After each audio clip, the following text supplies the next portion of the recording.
Chapter 58. The Sun Clan had always been a proud daughter of heaven. When had she ever suffered such grievances? Being reprimanded by the old madam to her face really made her lose all her face. Her face flushed red, and she quickly refuted, "Old madam, you can't say that. Why did you always say that Sister Hui was raised under your watch when Sister Hui performed well in the past? Previously, you said that in order to help your daughter-in-law, you personally taught Sister Hui. Why is it that now that Sister Hui's servant made a mistake, you instead question me first? I wasn't the only one who taught her to be like this." When the old madam heard this, she was so angry that she almost spat out a mouthful of old blood. At that time, she was really blinded by lard. How could she think that Sun Hai Han, this stupid woman who didn't know the immensity of heaven and earth, was worthy of her outstanding eldest son? Sun Clan, is this the tone that a daughter-in-law should use to speak to a mother-in-law? What do you mean?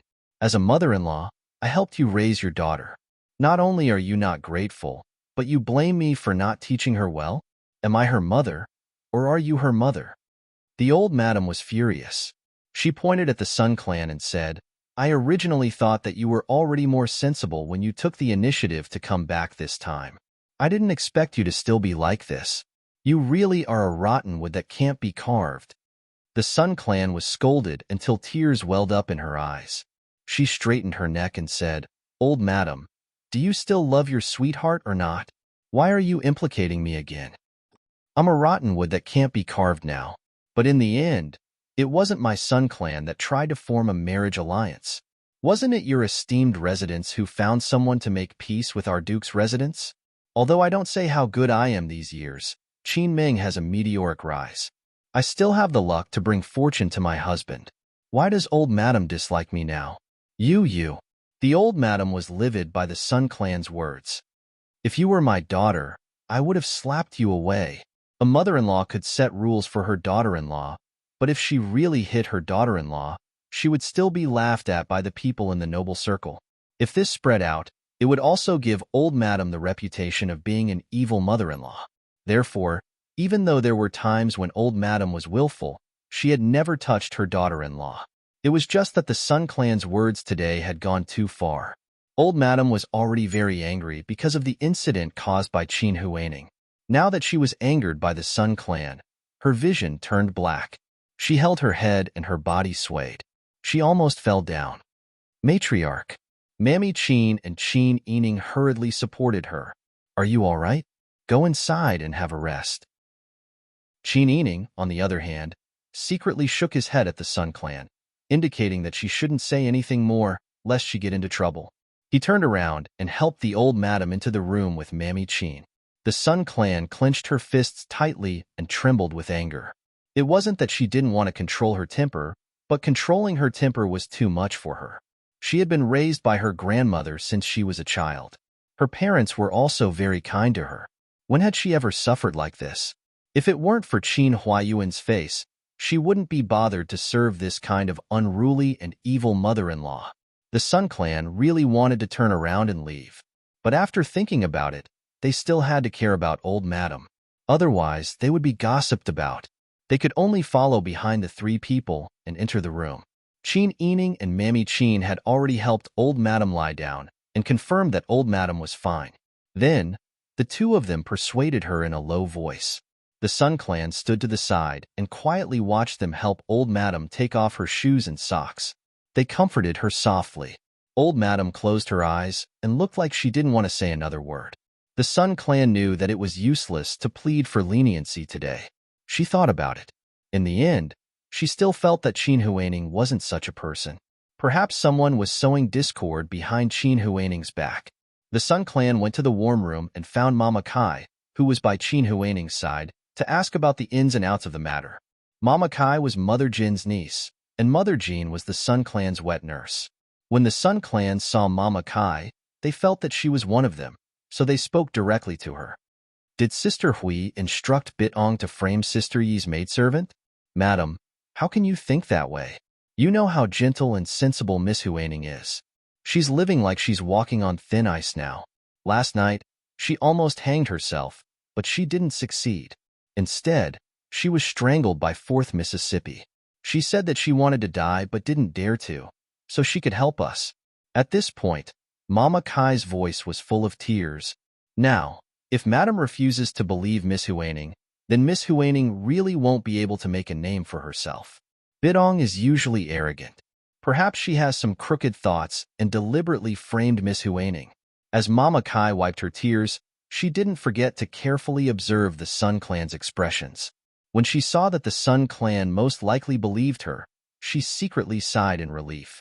How could she admit that Qin Huaning framed someone? Because she was the one who came up with that idea for Qin Huaning. Now that Qin Huaning was exposed, Mama Kai was afraid that people would find out that she was the one who instigated her master. She would definitely insist that Qin Huaning was wrongly accused. When the Sun Clan saw Mama Kai's determination, they firmly believed her. When she heard Mama Kai say that Qin Yining had once treated Qin Huaning in such a way, she couldn't help but frown. However, her impression of Qin Yining had improved. She felt that this matter was most likely exaggerated, so she didn't ask any further. Since you say so, I'll believe Sister Hui. But who would deliberately frame Sister Hui? Also, how could Bidong and Xiao Ai be so coincidental that Master and the Crown Prince happened to pass by and say those words? No matter how I think about it, I feel that someone set that up. When Mama Kai saw that the Sun Clan believed her, she finally felt relieved.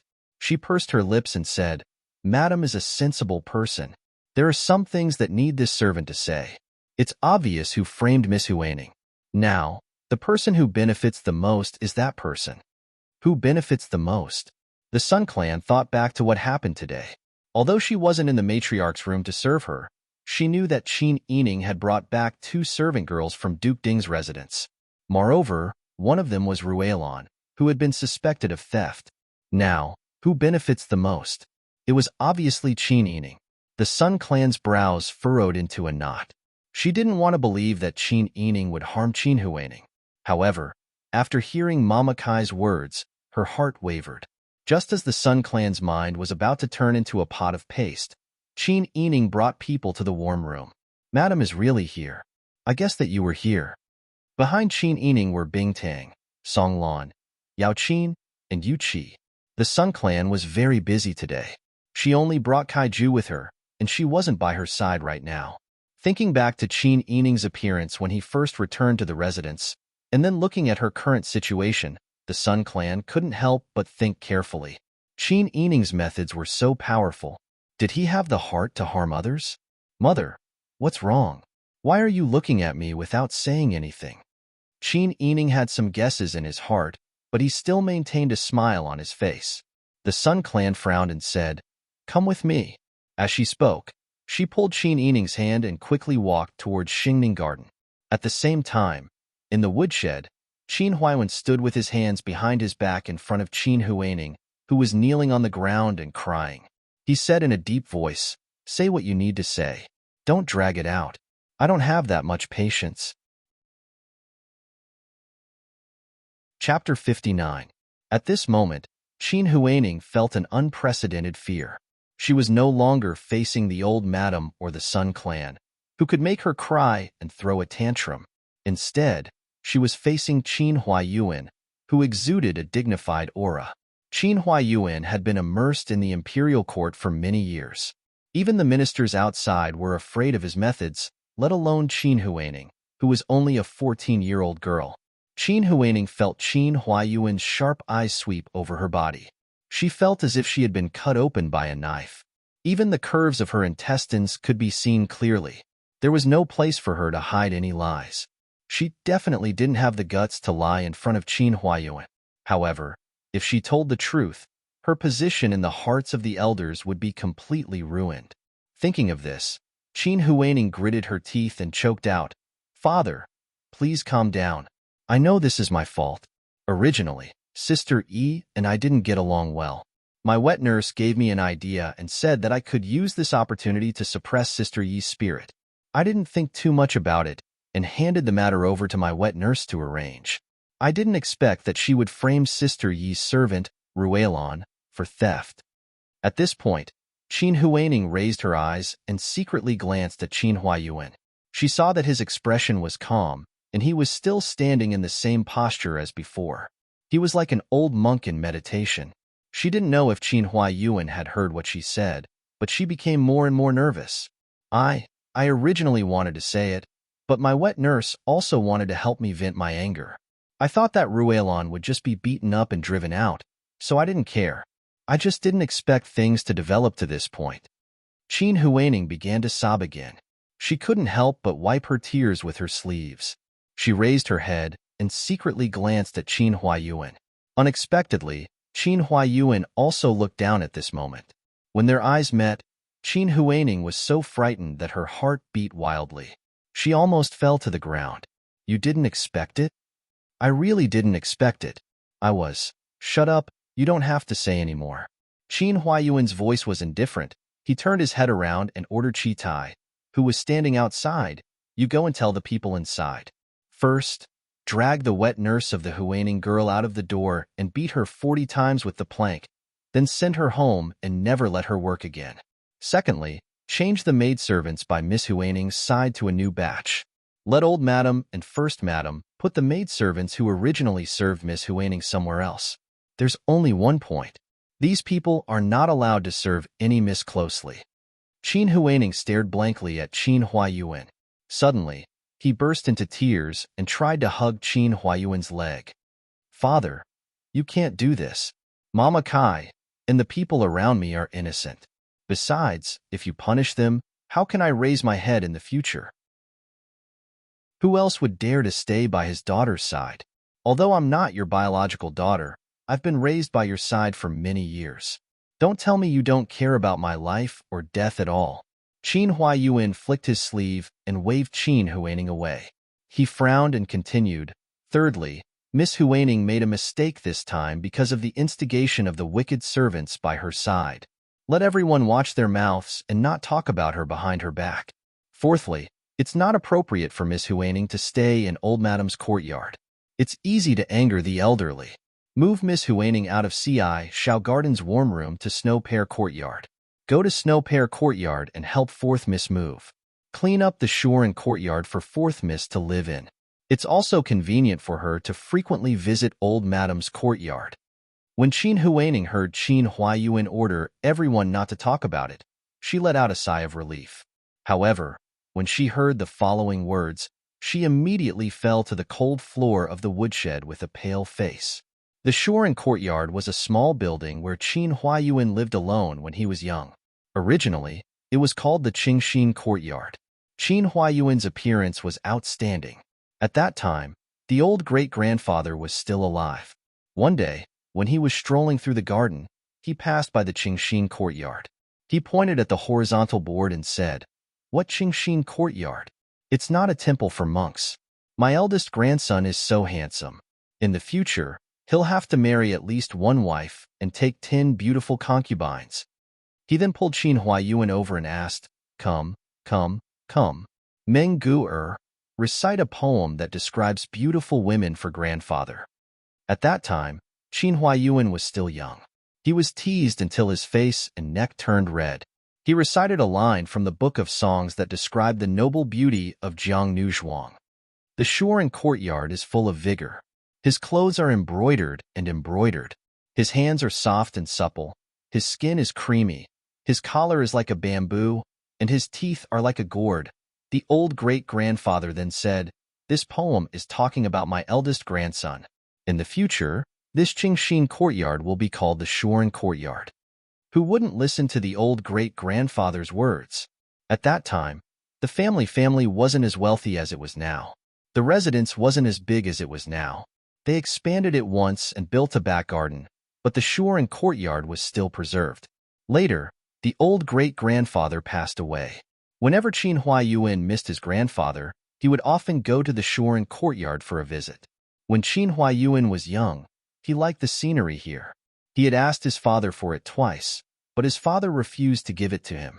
At that time, his grandmother comforted him, saying that the shore and courtyard would be for the legitimate son to live in. She was a girl and couldn't live there. Qin Huayuan gradually gave up on the idea. He didn't expect that his father would now give the shore and courtyard to Qin Yining. Wasn't Qin Yining also a girl? Why was Qin Yining allowed to live there, but she couldn't?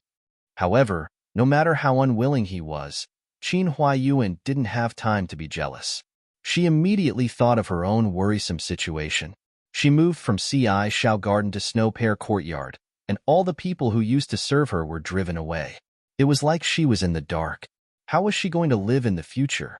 Father, please have mercy. You can't treat me like this. Your daughter still has to live in the future.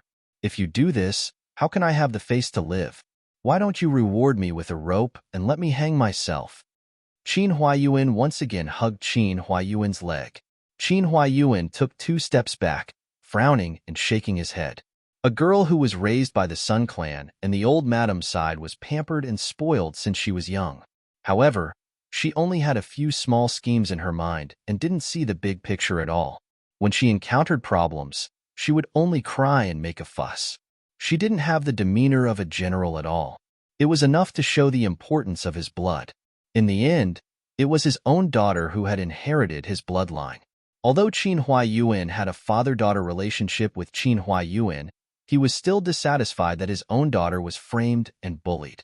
As for why he and the crown prince would coincidentally hear Bidong's words from behind the rockery, Qin Huayuan didn't need to think to know that this was arranged by that little girl.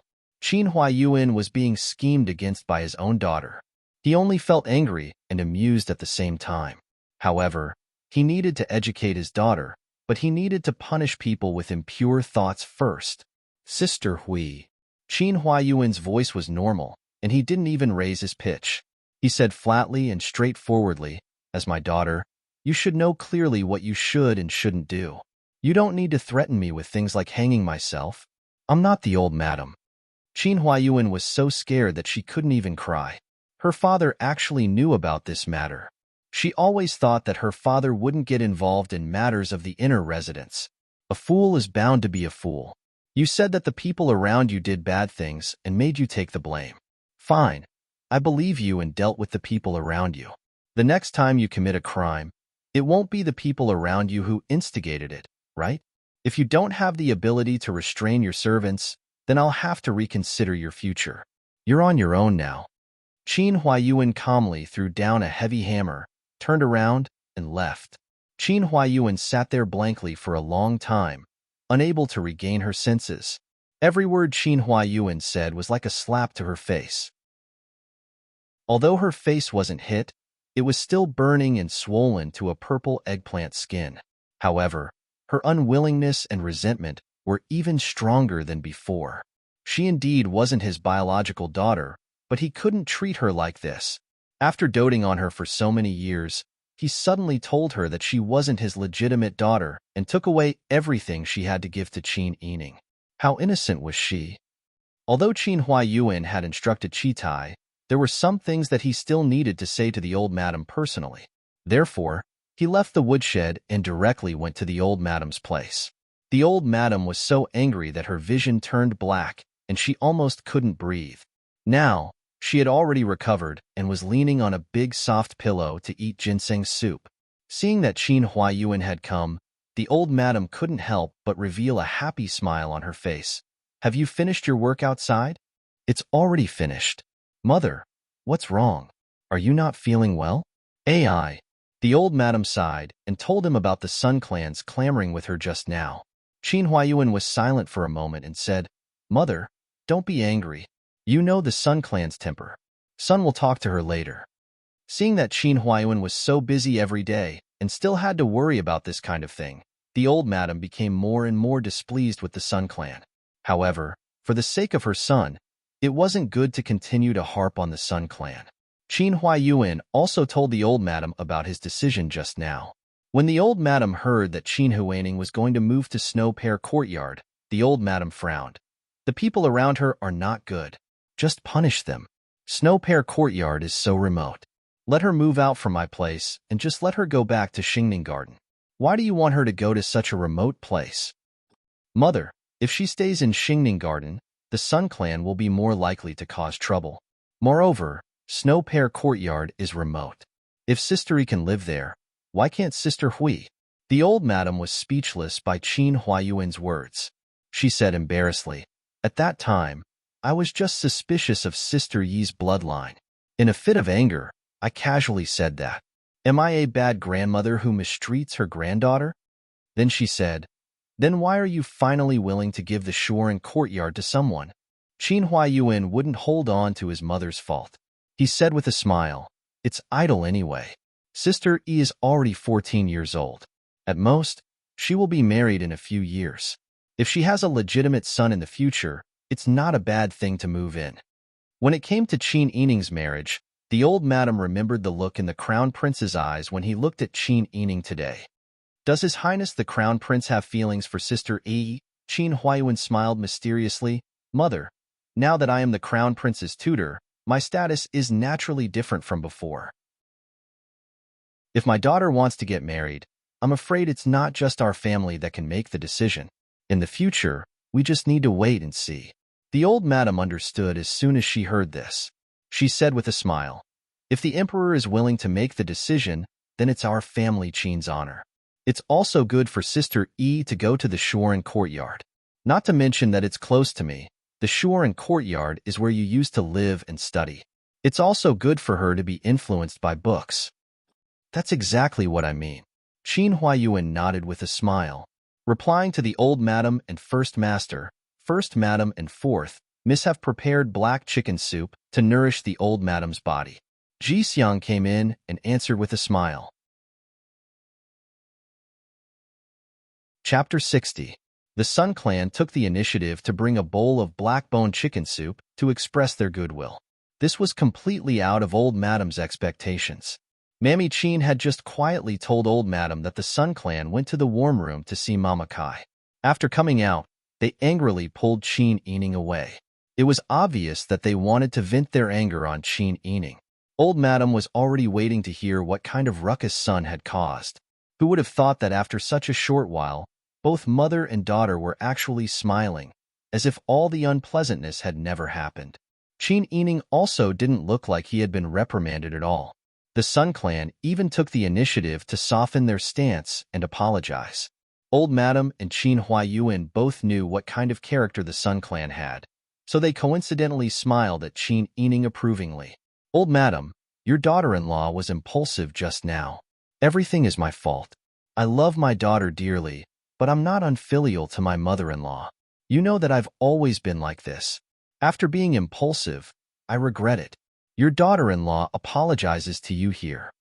The Sun Clan's voice became hoarse as she spoke. These were already the softest words she could say. Just now, Qin Yining and her analyzed that Qin Huayuan would definitely come. It was better to take advantage of this opportunity to show off. At first, she didn't want to admit defeat. However, in Qin Yining's mouth, admitting defeat was retreating in order to advance. She thought it made sense. The relationship between her and Qin Huayuan indeed needed to be repaired. She couldn't make things worse. That was why she listened to Qin Yining's suggestion for the time being. Regardless of what the Sun Clan thought, Qin Huayuan was satisfied that the Sun Clan could do this. Mother, don't be angry. If you're angry, what should I do? The Sun Clan is short-tempered and always speaks without meaning. She is still filial to you. The Sun Clan was willing to admit defeat, and her son also said good words. The two people gave Old Madam a way out. Old Madam also felt that her face was not bad and didn't want to make things difficult for her son. So she said, get up. We're all one family. Don't be like this in the future. The members of the Sun Clan breathed a sigh of relief when they heard this. They hurriedly opened the black lacquered food box and took out the black chicken soup. They personally took a spoon and served it to Old Madam. Actually, Old Madam had just eaten the ginseng soup. She didn't want to eat the black chicken soup yet. However, considering her son, she still ate half a bowl of soup from the Sun Clan. Only then did the members of the Sun Clan feel completely relieved. They shyly glanced at Qin Huayuan. Qin Huayuan calmly nodded at the Sun Clan. The Sun Clan members' faces began to turn red again, and their hearts began to jump with joy. Seeing her parents like this, Qin Yining secretly breathed a sigh of relief. If the family was harmonious, everything would prosper. It was inappropriate for her mother to be enemies with Old Madam and challenge her husband. She also spent a lot of effort to persuade them to reconcile. Fortunately, her words weren't in vain. Old Madam smiled and waved at Qin Yining, letting her come to her side. Your father and I were just talking about your matter. Qin Yining came forward and asked, Did grandmother tell my father that I didn't study hard and made him angry? You little girl. Old Madam was amused by her and laughed. You didn't study hard, so grandmother hit you first. Why wait until now to tell your father? Just now, it was your father who said that you should move to the shore and study house. The shore and study house is adjacent to the back garden. The scenery there is excellent. It's warm in the winter and cool in the summer. There are also many of your father's books. Your father lived in the shore and study house when he was young. Now, perhaps you can read those books and get the smell of books and ink.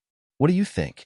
When Qin Yining went to the back garden, she had already noticed the elegant courtyard of the shore and study house. She also inquired about its origin. At this time, she liked it very much. She said with a happy expression, Thank you, grandmother. Thank you, father. If I move to the shore and study house, I can often come to grandmother's place to eat. Old Madam laughed again when she heard this. She pointed at Qin Yining and called her, Naughty monkey. Qin Yining said that she could often come to eat. Although it was a mischievous remark, it was telling Old Madam and Qin Huayuan that she understood her father's arrangement and wouldn't fail to live up to it. Qin Huayuan saw that she understood with a hint and was satisfied. Thinking of today's matter, he said in a flat tone, Sister E, did you arrange for the girl who spoke behind the rockery to come here? Old Madam looked at Qin Yining inquiringly. Sun Clan's daughter widened her eyes in surprise and shouted, You really did harm to Sister Hui.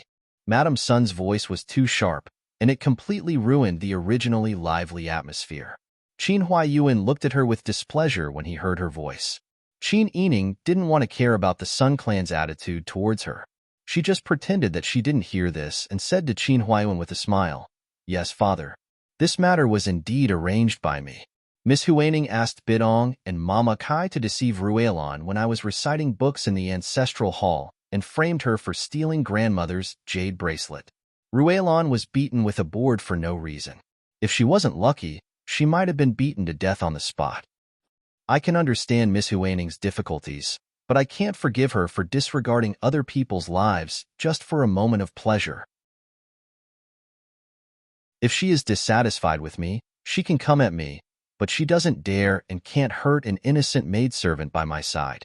How pitiful is Ruelan. As for Bidong and Xiao Ai, who were chased out, Bidong stole my jewelry, and Xiao Ai has always been a thief. The two of them deserve it. They can find a new business after going out, and they won't starve to death. So today, I just let the truth come out. Only, Qin Huayuan chuckled and said, You made a big fuss out of this only. You can tell me directly or your grandmother. Why did you bring this matter to the crown prince? Aren't you afraid of ruining your father's career? Qin Yining could hear Qin Huayuan's half-true and half-false complaints. She could also see the old madam's frown when Qin Huayuan talked about his career. She wasn't nervous and continued, I naturally thought of this, but father's career won't be affected. The crown prince has a gentle temperament and is obsessed with painting and calligraphy. Although he wants to work hard, he doesn't have the talent. What he lacks is exactly what father has. Father is politically astute, his methods are shrewd and ruthless, and his judgment of the situation is extremely accurate. In the future, the crown prince will rely on father's power in many ways. Therefore, whether it is in terms of his nature or his consideration of the future, he will not care about these small matters of a girl's family. What's more, father taught the crown prince the first lesson by example. Qin Huayuan asked, Which lesson? Qin Yining smiled and said, You taught the crown prince the meaning of benevolence. Qin Huayuan heard this and laughed loudly. It was clear that this little girl used the crown prince's presence to checkmate him. She knew that he was a teacher, so he naturally couldn't kill a servant in front of the crown prince. Thus, she saved Bidong and Xiao Ai's lives. At this moment, she was actually able to say these words with such eloquence. Qin Huayuan couldn't restrain his laughter. He patted Qin Yining's shoulder and said, Sister Yi's skill of flattering has reached perfection. Seeing her son so happy, the old madam also laughed. In recent years, it was rare for Qin Huayuan to laugh so heartily like this. Moreover, After carefully pondering Qin Yining's words, the old madam was surprised to find that Qin Yining had already thought about all kinds of reactions when she did things. She was also very accurate in criticizing the current situation. She was indeed her precious eldest son's daughter. The old madam hugged Qin Yining, tapped the tip of her nose, and said, "You naughty monkey. You obviously did bad things, but you can still say these things. This time, Sister Hui was wrong first. It's fine if you do this, but you're not allowed to do this in the future. Grandmother's lesson is right. Granddaughter will remember it. Of course, she wouldn't use tricks to harm innocent people." However, when she was bullied, there was no reason for her to swallow her anger. Qin Huayuan laughed and felt that the depression in his chest had dissipated. After understanding Qin Yining's ability, he also had new thoughts about her future arrangements. He wouldn't marry a stupid girl to a place where people needed to cheat each other, because even if she had a high status, her life wouldn't be happy. If things went wrong, the girl might even lose her life. However, she was intelligent and good at judging the situation. She must be placed in an important position. "Mother, you must be tired today. Rest early. Son and daughter-in-law will take our leave first. We'll come to see you tomorrow." Qin Huayuan stood up. The Sun clan still hadn't recovered from the shock just now. When they saw Qin Huayuan stand up and salute, they were stunned for a moment before they reacted and saluted as well. When the old madam saw the Sun clan's reaction, she knew that her son would have to spend a lot of effort to persuade them. She sighed and waved her hand, saying, "You two can go." After Qin Huayuan and the Sun clan left, Qin Yining smiled and said, "Presumably, the people who are moving are almost done with their work. Granddaughter will also take her leave." She was leaving some space for the old madam to rest. The old madam nodded and let her go back to settle down. Mammy Qin smiled and helped the old madam to lie down. She said, "Old madam, you don't have any more worries, right?" The old madam lay on her back and looked at the 5 fortunes of longevity on the mosquito net. She sighed and said, "In this family, there's always one good and one bad. 2 people are always pulling each other. It's like this in the eldest branch, and it's also like this in the second branch and third branch. I'm old now. I really don't have the strength to care so much." Mammy Qin smiled and said, "How is the old madam old? This servant still wants to stay by your side and serve you for another 50 years. The old madam burst into laughter. 50 years?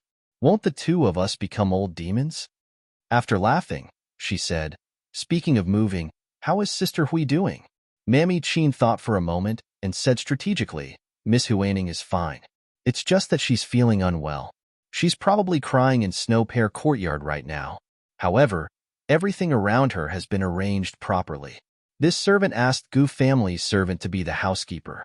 In addition, I've chosen Fugui and Kaiyun, the 2 head maidservants by your side, to serve her first. Tomorrow, the maidservants will arrive. Then, I'll choose the best ones for Miss Huaning." The old madam nodded and said, "Gu family's servant is a dutiful person. I hope she can be well-behaved and persuade Sister Hui. I used to think that Sister Hui was very sensible. Why is it that now? AI." Mammy Qin smiled and comforted the old madam, coaxing her to rest. Meanwhile, Qin Yining had already brought the people around her to the master's study. She also specially invited Mama Jean to stay with them.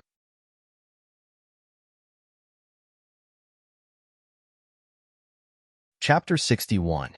The Shuren house was located in the north, facing the south. Behind it was a sea of flowers and facing the bamboo garden. The emerald green Rui door was hidden behind the bamboo forest path. Even before entering the courtyard, one could feel the tranquility and comfort. The group of people pushed open the door and entered. What entered their eyes was the same bamboo forest. Walking along a small path paved with blue stones, they arrived at the Shuren house.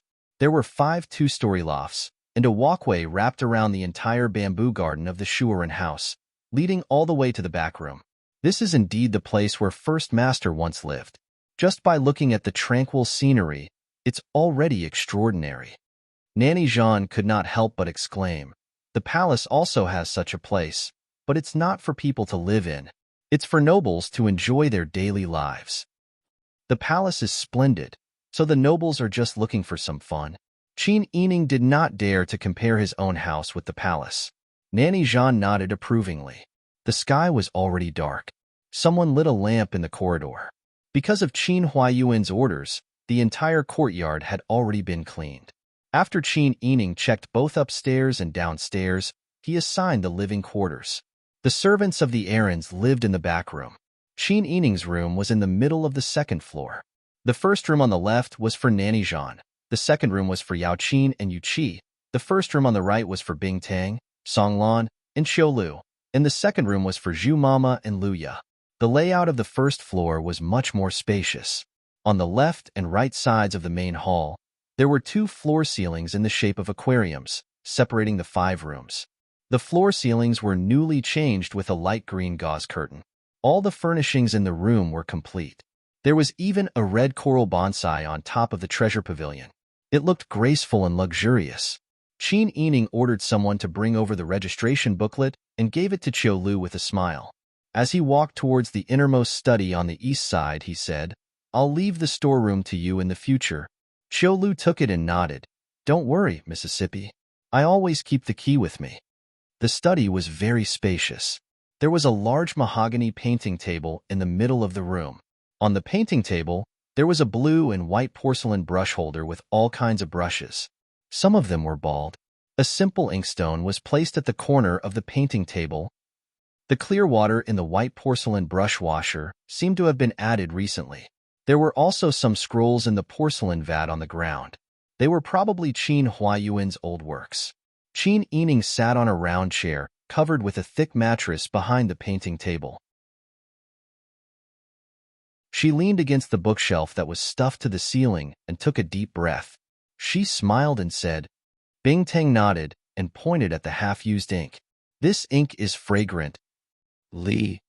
Bing Tang proudly said, "I've been practicing since I was young. I can smell some herbs mixed in medicine." Qin Yining nodded and sighed. "Living in a big house, how can I not have some skills?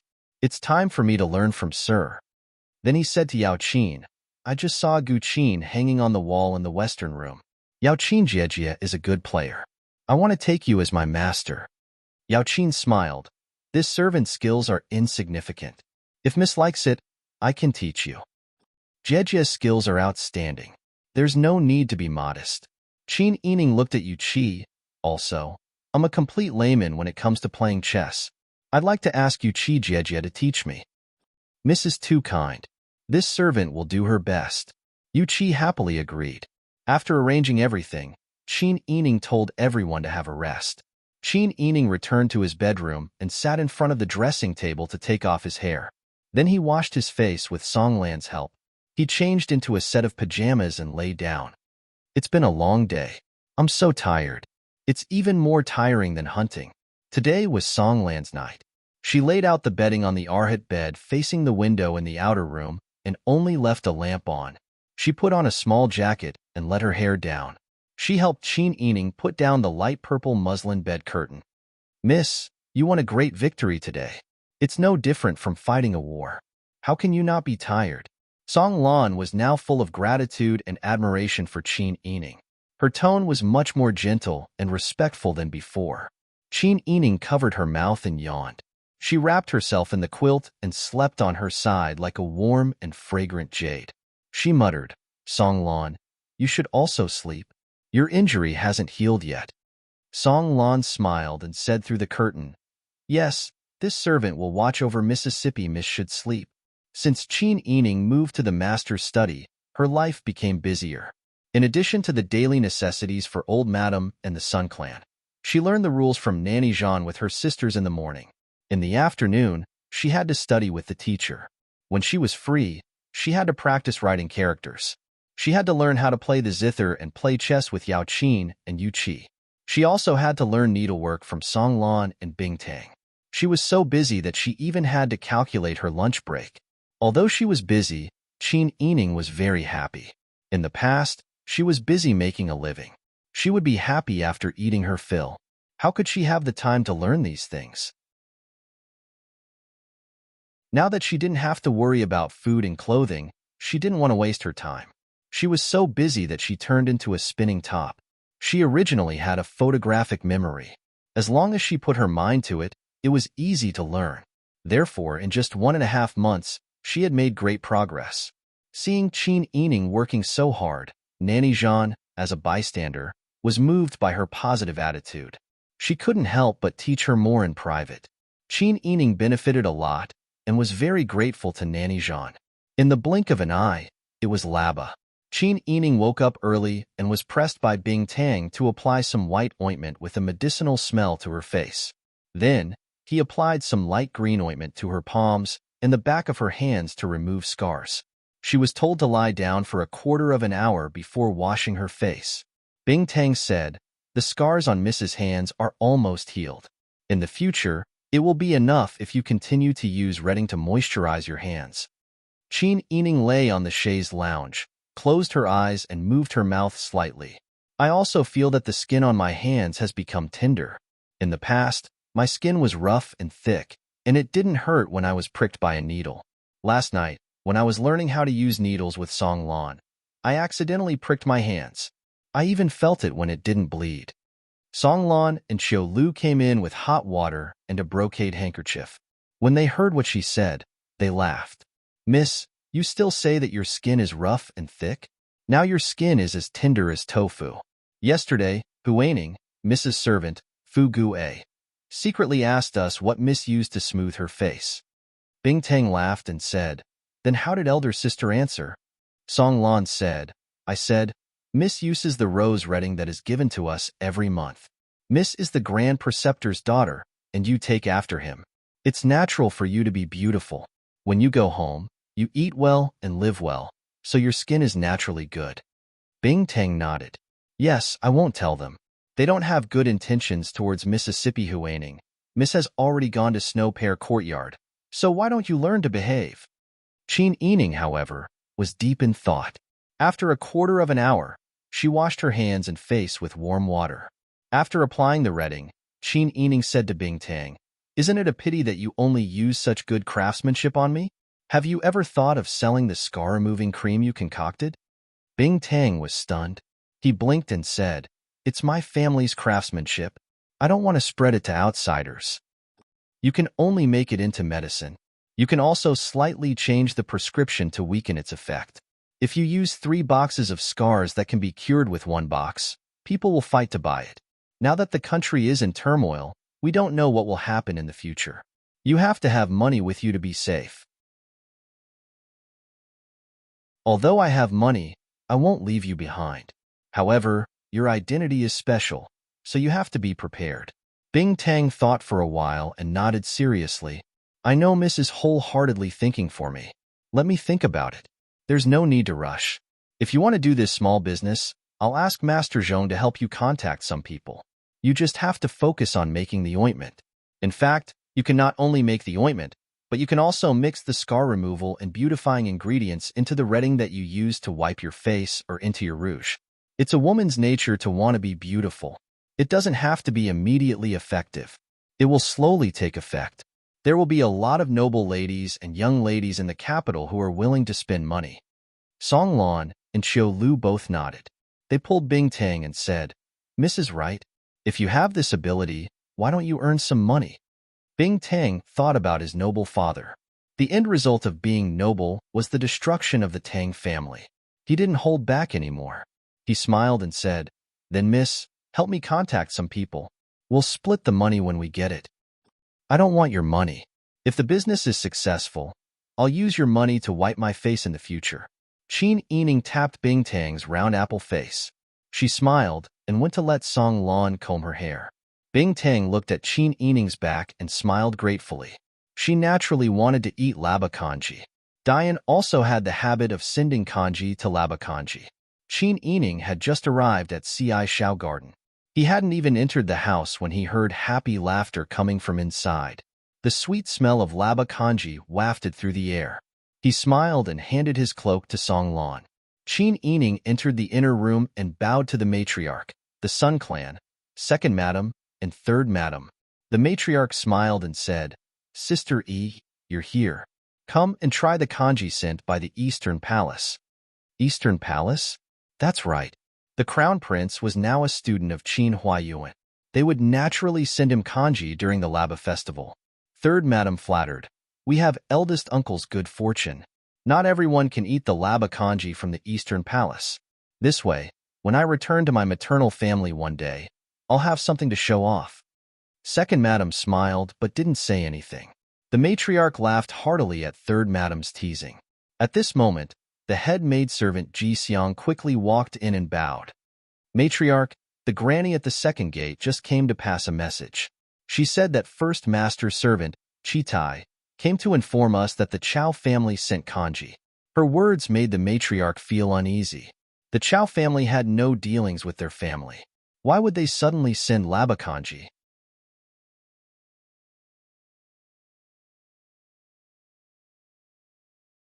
Chapter 62. The Dowager Duchess leaned forward and asked, You said that only me, your eldest aunt, and sister E will be coming? Her tone was full of nervousness. Yes. Qin Yu said, Eldest uncle is currently receiving the eunuch from the palace. He said that he will be back soon and asked you, eldest aunt, and sister E to prepare yourselves. The Dowager Duchess frowned and nodded. Qin Yu left after passing the message. When he reached the outer room, he said to his wife, the Yao clan, Sister E hasn't entered the palace before. As her sister-in-law, you should give her some advice. The eldest mistress smiled and nodded. Don't worry, I understand. After watching Qin Yu leave, she pulled the second mistress, the Ming clan, and said, Let's go. Madam will serve the Dowager Duchess, while we go help Sister E. The second mistress put down the embroidery she had just taught Ji Xiang and entered the room with the eldest mistress. At this moment, the atmosphere in the room was calm. The old madam's brows were furrowed into a knot. She stroked her chest and said, I keep feeling that something bad is going on today. Putting aside the fact that the Chow family sent us the Laba kanji out of the blue, I don't know how that Empress Chow managed to persuade the emperor to let us 3 women enter the palace. The Sun clan was also nervous. Although she was a first-rank titled madam and had seen the world, she still felt her hands and feet go cold in front of the emperor and empress. She reckoned that she wouldn't be able to speak properly in front of them. Dowager Duchess, why don't we let Master accompany us? The Dowager Duchess shook her head. Didn't you see that I specifically asked? The emperor and empress only let the 3 of us go. Brother Ming isn't included. So how can we go without being summoned? Forget it. We'll know whether it's good or bad when we see it. Seeing that the Dowager Duchess and the Sun clan looked as if they were facing a great enemy, Qin Yining smiled and explained, Grandmother, Mother, don't worry. My father's status is different now, so entering the palace shouldn't be a big problem. But if there's a sudden summons, there will only be 2 things, reward or punishment. We didn't do anything wrong, so naturally, we won't be punished. Everyone in the room had no idea what to do, but when they heard Qin Yining's logical analysis, they felt as if they had seen light in their hearts. Only the members of the Sun clan said worriedly, But we still have a grudge with the Chow clan. Your Majesty is wise and mighty. As long as the small disagreements between the officials do not involve the foundation of the country, how could they be used as arguments? Besides, Her Majesty the Empress is the motherly model of the world, so she definitely won't complicate matters for her own personal grudges. When Qin Yining said that he was singing praises, he actually meant one thing. Even if the demon empress had given pillow talk to the incapable emperor, if she went to make things difficult for a loyal official's womenfolk without any evidence, it would only be a slap in the face and be laughed at by the world. The emperor and the empress still cared about their reputation. Sister E is right. Qin Huayuan just happened to come back at this time. When he entered the room, he didn't take off his cloak and comforted the old madam. You don't have to worry. At present, there are no changes in the imperial court, and our family's position is stable. You just have to be cautious and act according to the situation. If there are any changes, don't accept the emperor and empress's orders in front of them. Just say that you want to go home and think about it. You are the old emperor, and the emperor advocates ruling the world with filial piety, so he won't make things difficult for you. With her son's words, the old madam had a backbone, so she nodded repeatedly. Qin Huayuan then turned to the members of the Sun Clan and said, "When you enter the palace, just follow your mother." His meaning was to say less, make less mistakes, and don't act on your own. The members of the Sun Clan nodded. Looking at his daughter, Qin Huayuan's eyes were overflowing with love. "Sister Yi, when you enter the palace, be smart and serve your grandmother and mother well." "Yes." Qin Yining nodded with a smile. Among these three people, the old madam was experienced, and Qin Yining was intelligent and sharp. Only the members of the Sun Clan were restless. However, the Sun Clan probably wouldn't dare to act rashly in front of the Emperor and Empress, so Qin Huayuan was very relieved.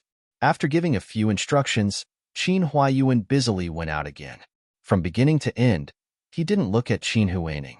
When Qin Huayuan entered the room, Qin Huaining deliberately walked to a conspicuous spot. At this time, her head was lowered and her teeth were tightly clenched. Jealousy and anger were about to incinerate her. The old madam relaxed and ordered Mammy Qin to prepare the clothes. "Sister Yi has never entered the palace before. Have you prepared the oversized clothes that need to be made?" Mammy Qin frowned and said, "Not yet. I ordered the people in the sewing room to rush the work, but the embroidery is complicated and will take some effort." Originally, this servant only wanted to wear it when entering the palace on New Year's Eve, so this servant ordered them to make it more carefully and not be anxious. Who knew that it would be brought forward by so many days? The young mistress looked at Qin Huaining, who had her head lowered and didn't say anything, and said with a smile, "What's so difficult about this? I see that Sister Yi and Sister Hui are about the same size. Why don't we use Sister Hui's oversized clothes first and let Sister Yi use them?" The young mistress's words were actually meant to disgust Qin Huaining. She had long disliked Qin Huaining's pitiful appearance, but her heart was full of schemes. She was just like the concubine-born daughters of her maternal family. Qin Huaining, who didn't have much of a presence, was called out. Everyone's gaze fell on her. Qin Huaining wore a light green plain satin robe today and didn't have any jewelry on her head. Although her plain and quiet appearance didn't make her look like she was wearing mourning clothes, it still made people feel unhappy on a day like the Laba festival. Her sisters and sisters-in-law all knew that Qin Huaining loved to dress like this. It wasn't like they didn't give her any jewelry or rouge, but she insisted on acting like she was treated poorly. At this time, she raised her head, and her eyes were glistening. She held the handkerchief in one hand and looked apologetically at the old madam. "Grandmother, my clothes just happened to be starched. I didn't know that I would need it today. Moreover, Sister E is taller than me, so I'm afraid that she won't be able to wear it." The emperor had specifically asked her to enter the palace, but only she was excluded from the womenfolk of the eldest branch. This already made her lose face. When her father came back, he didn't even look at her. What? He didn't let her go and even wanted her to take out clothes for Qin Yining to wear. It was simply a dream. The old madam frowned unhappily. "I think Sister E doesn't need to be so troublesome. Didn't I just get a light pink Sichuan brocade with small peach blossoms on it and gave it to Sister E? That one should be done, right?" Qin Yining nodded and said, "It's already done and sent over." "Then wear that one. A little girl should wear pink and tender. Only this way will she be likable." After the old madam made the final decision, the eldest and second young mistresses pulled Qin Yining back to Shuarenjai to help her change her clothes. Qin Huaining was already on the verge of tears. Her palms were scratched by her fingernails and traces of blood stained the handkerchief. The old madam's words just now, wasn't she disdaining her for wearing too plain clothes? She had fallen out of favor so quickly. How much did the old madam dote on her in the past? She even hugged her and said something like, "No matter what happens in the future, grandmother will cherish you." But now, sure enough, she wasn't her biological daughter. These people began to humiliate her one by one. Even the old madam's heart was biased to the point of no return. Qin Huaining lowered her head and 2 drops of tears fell on her lapel. The old madam frowned as she watched. When Qin Yining was actively studying, Qin Huaining only knew to eat snacks and read novels. Qin Yining and the sisters were harmonious and never stirred up trouble. Qin Huaining was only close to 6th young miss and didn't get along well with others. In the past, Qin Yining didn't complain at all when she lived in Snow Pear Courtyard. She also didn't do anything to show off when she moved to Shuorenjai. However, when Qin Huaining lived in Ci Shao Garden, she often used this to show off and provoke the other sisters. Now that she lived in Snow Pear Courtyard, she still complained and was dissatisfied. She deliberately gave her the cold shoulder for a few days to see her reaction. She made this appearance now, as if the family Qin treated her harshly. In any case, her every move was sowing discord. The old madam was a wily old fox who had mingled in the inner residence. Once she put aside the emotions of doting and cherishing, she could see more clearly than anyone else. Now, she didn't care much about Qin Huaining. She ordered everyone to disperse. The old madam and the Sun Clan also went to prepare. Not long after, the three of them were ready. They rode the oil wall carriage out of the second gate and boarded the spacious and warm Zhuluanhua carriage. The carriage traveled quickly and steadily. Soon, they arrived in front of the palace gates. The imperial bodyguards inspected the carriage, and then the eunuchs led the three of them to change carriages. They went all the way to the Empress Soaring Phoenix Palace. Qin Yining had studied with Jean Momo for many days. She had also learned the rules of the palace. Therefore, when she got off the carriage, she obediently lowered her head and didn't dare to look around. The palace wasn't the Fu. The slightest misstep could be used against her.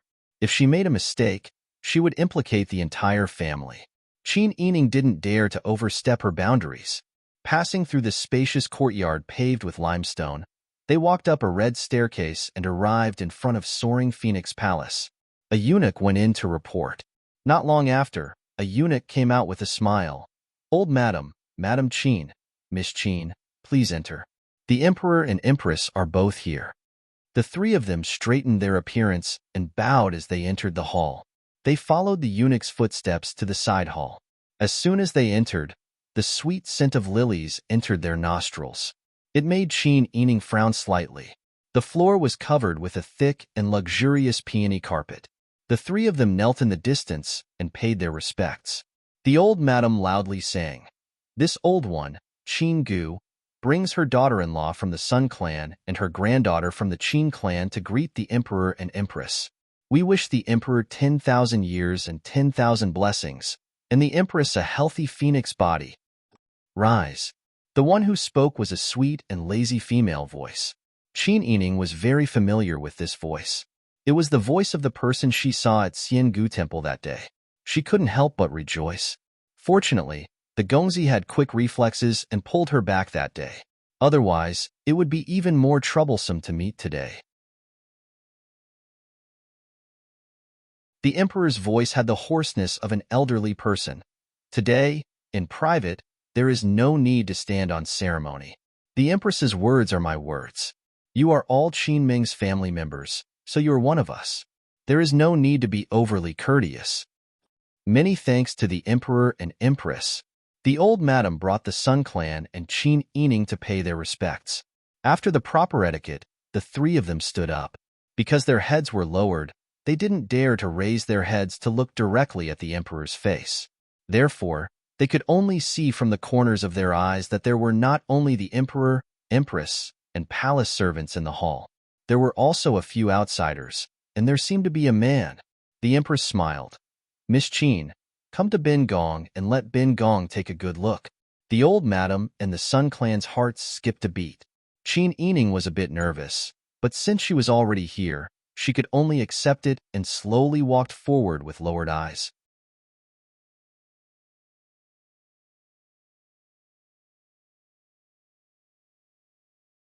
Chapter 63. The Empress had summoned the womenfolk of this subject's family, and among the womenfolk, there were unmarried girls. Shouldn't she send away an irrelevant man? What did this mean? Qin Yining thought as she walked. A man who could appear in the Empress's palace in front of the Emperor must be someone close to the Emperor and Empress. It was very likely that he was a relative of the Empress.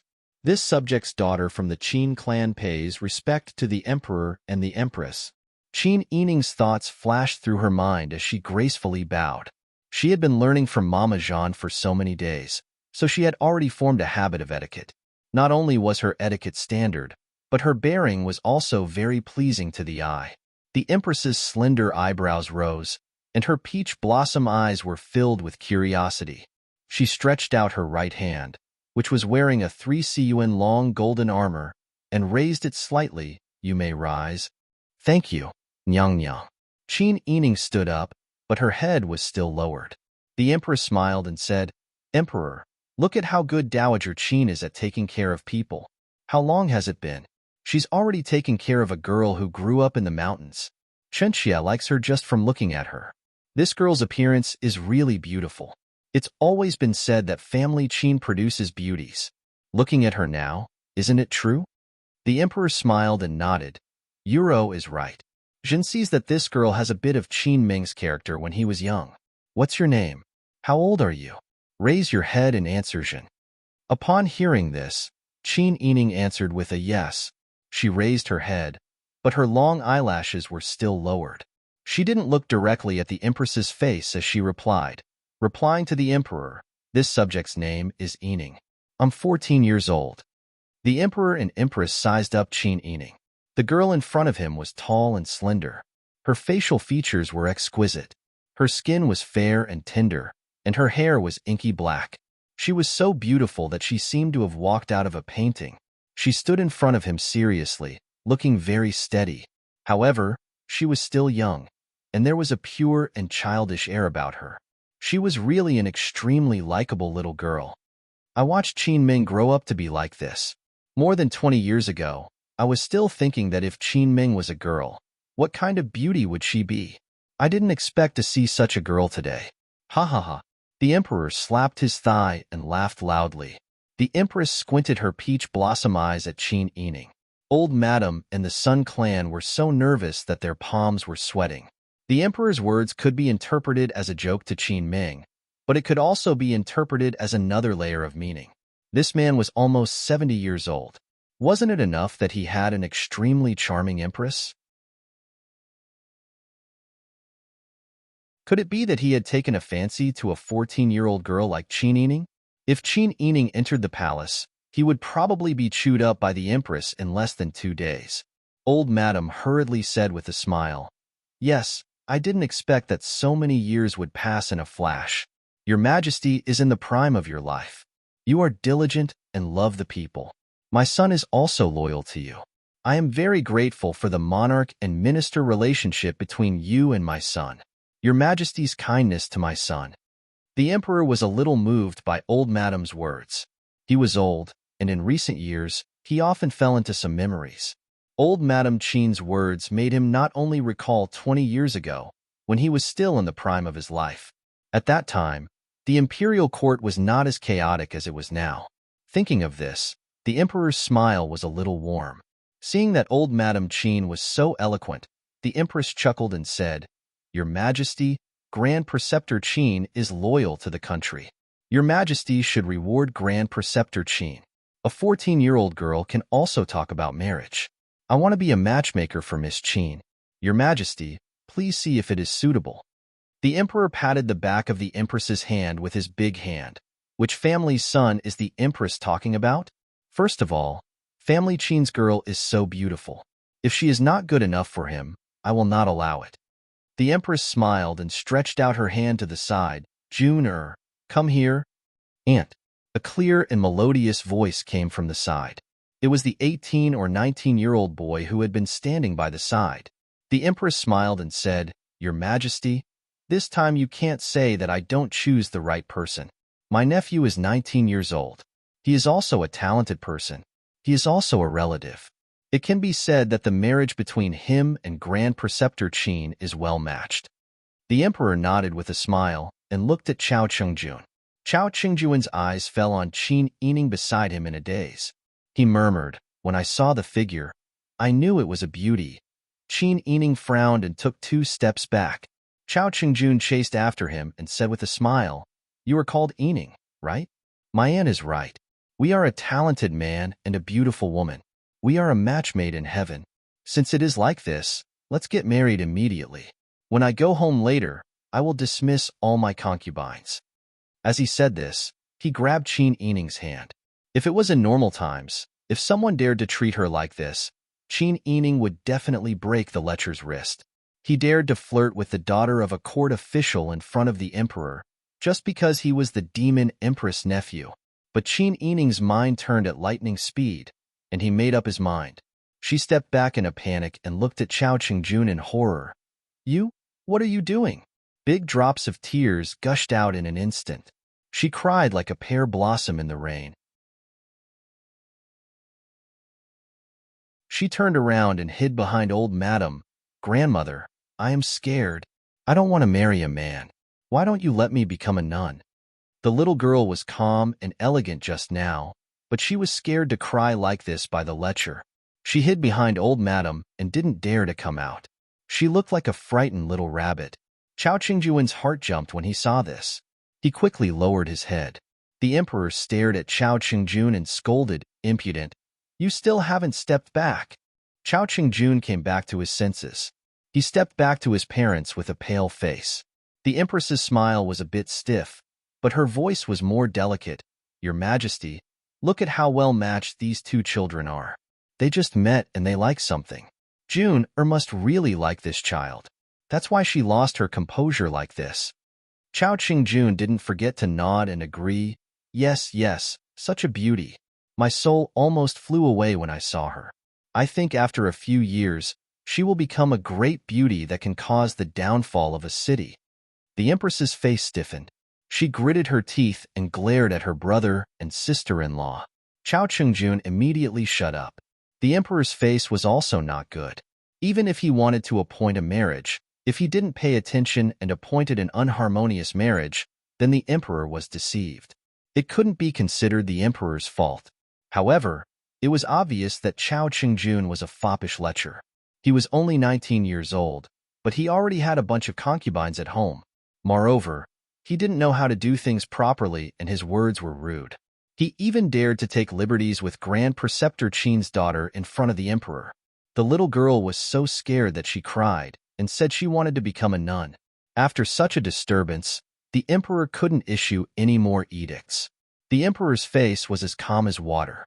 Old Madam hugged Qin Yining and gently comforted him. Qin Yining still buried his face in old Madam's shoulder and sobbed. In the quiet hall, only the girl's suppressed sobs could be heard. The Sun Clan was so nervous that sweat appeared on her forehead. Her thoughts were different from old Madam's. At this moment, she was in front of the emperor and empress. She was usually domineering in the residence like a tyrant. How could she be so scared to cry like this after being scolded by a few words? If she cried like this in front of the emperor and made the emperor and empress unhappy, then it would be troublesome. The Sun Clan couldn't help but fiercely pinch Qin Yining's arm and scolded in a low voice, "Still crying?" Qin Yining's body trembled in pain. He knew that the Sun Clan would have this kind of reaction. In any case, the Sun Clan didn't dare to be impudent in front of the emperor. Qin Yining simply sobbed even louder. A proper meeting with the emperor was ruined by Chao Qingjun taking liberties with a little girl. The emperor's good mood was completely ruined. He reprimanded Chao Qingjun and had everyone leave. Once everyone left, the emperor rebuked, "Can't your family handle such a small matter? You said that you would find a suitable person for me and that this marriage would definitely be successful. But what kind of thing did your family send over? You dare to be so impudent in front of me. It's obvious how impudent you are on a daily basis. Qin Ming only has one daughter. It would be strange if he agreed. I am a wise ruler, not a fatuous one. Do you want me to force them to marry? That little girl is so scared. If she really hangs herself and becomes a nun, then a group of people will misunderstand me." The empress hurriedly patted the emperor's chest and apologized. "Your Majesty, please calm down. This concubine was negligent. This concubine has been by your Majesty's side for so many years and rarely sees the relatives at home. I only remember that June was smart when he was young. I didn't expect him to become like this when he grew up. This concubine was negligent, but this concubine had no choice. This concubine wasn't at home and couldn't always attend to my parents. It's rare for us to see each other every year." She was originally apologizing to the emperor, but as she spoke, she started sobbing. The emperor's heart ached and his attention was diverted. He immediately hugged the Empress darling and sweetheart and coaxed her. On the other side, Chao Guozhou and his wife brought their son out of the palace and changed into their family's carriage. The three of them let out a long sigh of relief. Chao Guozhou gave his youngest son a thumbs up and said in a low voice, "You're really quick-witted today." Chao Qingjun laughed in a low voice and said softly, "It's a pity. Although I was impulsive, what I said was the truth. She really is a beauty." Chao Guozhou said, "Not to mention a beauty, even if she's a fairy, this marriage can't happen. Your grandfather may be muddle-headed, but your father isn't. I've already asked around in private. Do you know where today's matter came from?" Chao Guozhou's wife and Chao Qingjun both looked at him questioningly. Chao Guozhou lowered his voice even more.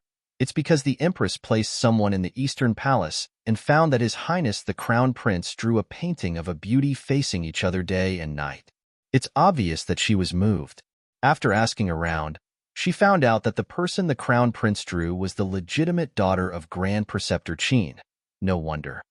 Chao Qingjun understood. No wonder he suddenly called us into the palace. The emperor only had one son, the Crown Prince. He was already old and had ruled the country for half of his life. Naturally, he was unwilling to hand over his power. The relationship between the emperor and the Crown Prince had been maintained at a subtle distance for many years, but secretly, there were other signs. If the Crown Prince and Grand Preceptor Qin's relationship went further, then it would be even harder to control in the future. That was why the emperor wanted to marry Grand Preceptor Qin's daughter into the Chao family to make it easier for him to control the country. Chao Guozhou said, "The Empress is too naive. I think this country is doomed. Our family's roots aren't in the Dian. We don't know what will happen in the future. How can we marry into the family now? When the time comes, it will be even more difficult to explain."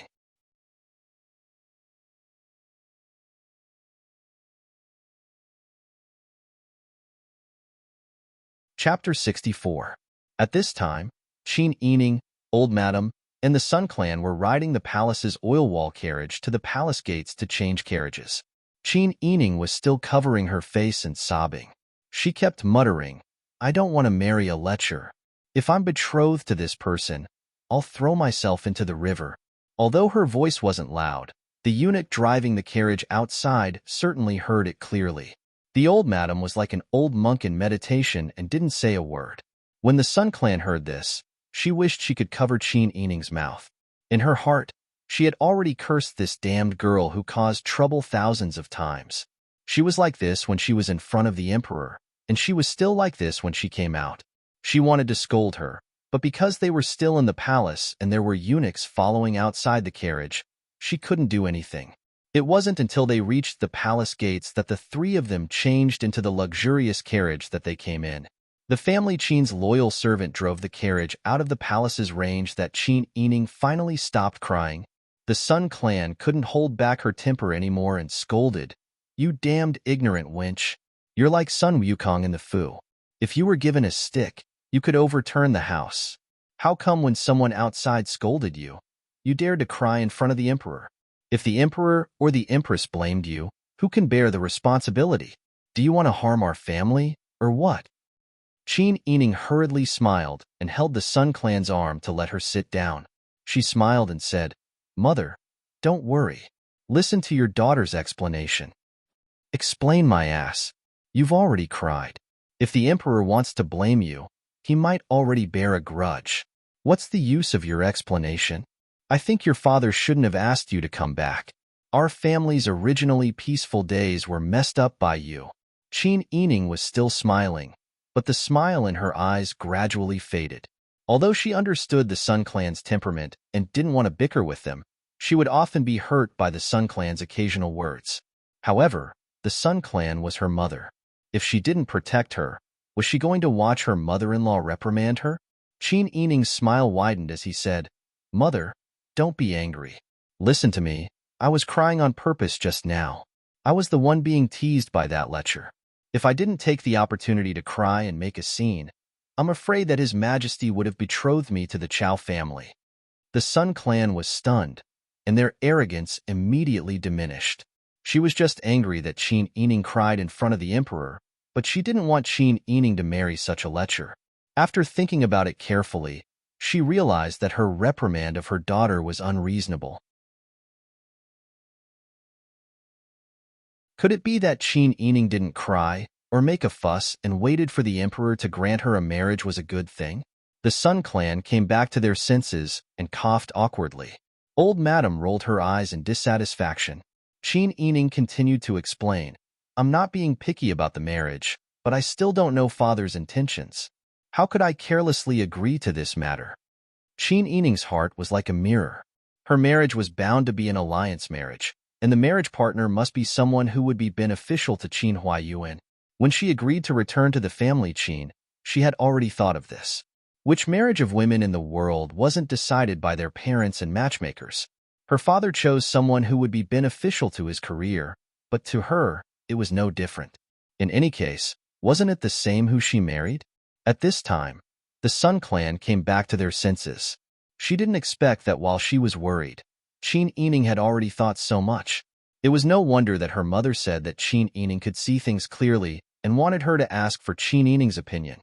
Thinking about it carefully, last time she listened to Qin Yining's words and took the initiative to admit defeat in front of old Madam, Qin Huayuan not only didn't reprimand her, but also got along well with her. This time, Qin Yining could be so clear-headed and adapt to the situation when she met the emperor. The Sun clan smiled with satisfaction and tapped Qin Yining's forehead. However, because she had scolded Qin Yining too harshly just now, she felt somewhat guilty and felt that as a mother, there was no reason for her to apologize to her daughter. Yesterday, among the things that your eldest uncle asked someone to send to your maternal grandmother, there were 2 white fox furs. Your maternal grandmother asked someone to send it over. She said that it would be used as a fur collar when making oversized clothes for you. Later, I will ask Saiju to send it to you. Qin Yining knew that the Sun clan was admitting defeat and expressing goodwill by saying this. She didn't care about the Sun clan's words just now and didn't care that the fox furs weren't for her alone. She only smiled happily and said, "Many thanks, mother, and many thanks, maternal grandmother." When the Sun clan saw that Qin Yining was beaming with joy as usual, they also liked her. These days, old Madam was used to seeing the mother and daughter like this and was already accustomed to it. However, in her heart, her love for Qin Yining increased a little. She wanted to reprimand the Sun clan, but when she saw Qin Yining smiling and holding hands with the Sun clan and the atmosphere was so good, old Madam couldn't open her mouth. The carriage went all the way back to Qin Manor. Just as it stopped in front of the manor's gate, several manservants came up to greet them.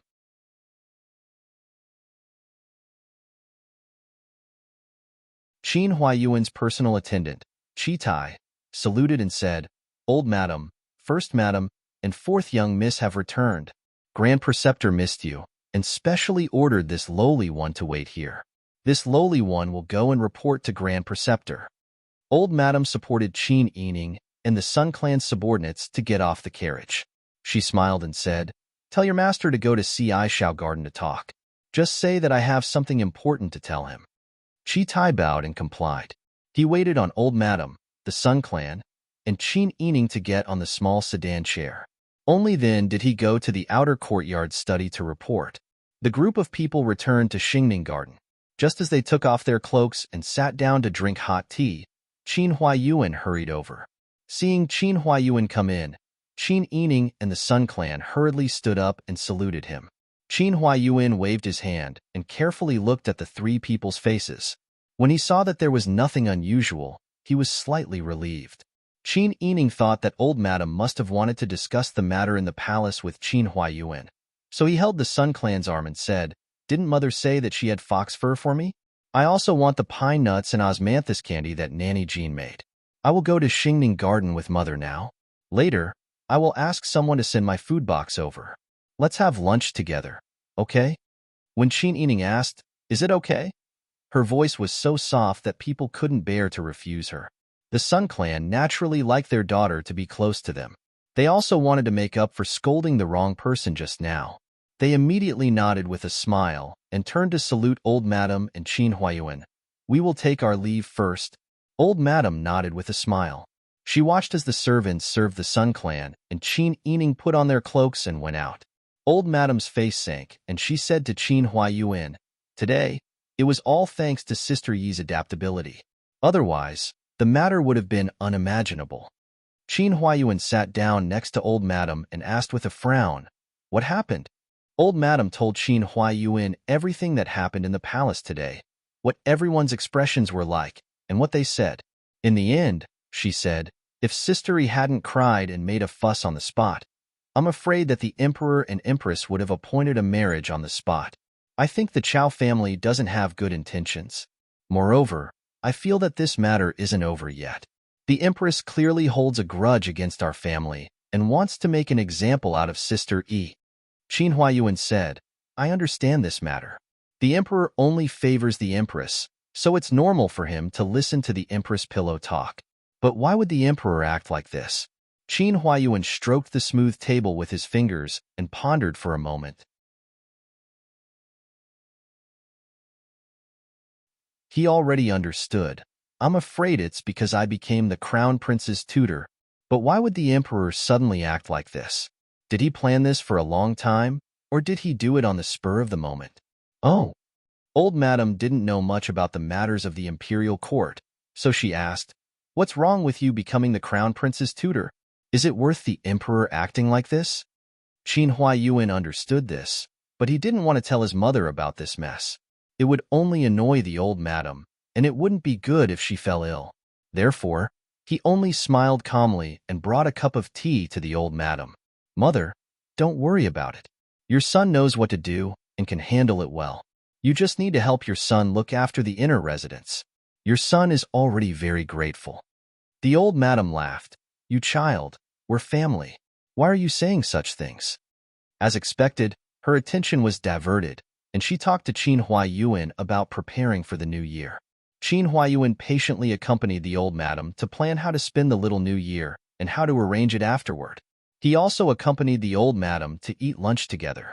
After she rinsed her mouth, Mammy Qin came in with a smile and took the warm handkerchief that Qin Huayuan was going to use to wipe the old madam's hands. She smiled and teased, Old madam, you're in such a good mood today.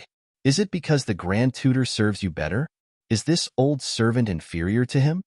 As she spoke, Mammy Qin gave Qin Huayuan a meaningful look from an angle that the old madam couldn't see. Qin Huayuan immediately understood that there was something going on outside. The old madam laughed heartily. Lu Juan, how old are you? You're still comparing yourself to Brother Meng. Qin Huayuan smiled and said, Of course I can't compare to Mammy Qin. Mammy Qin has served Mother wholeheartedly and has been loyal and devoted her whole life.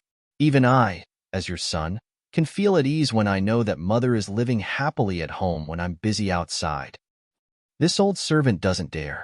It's this old servant's duty to serve the old madam.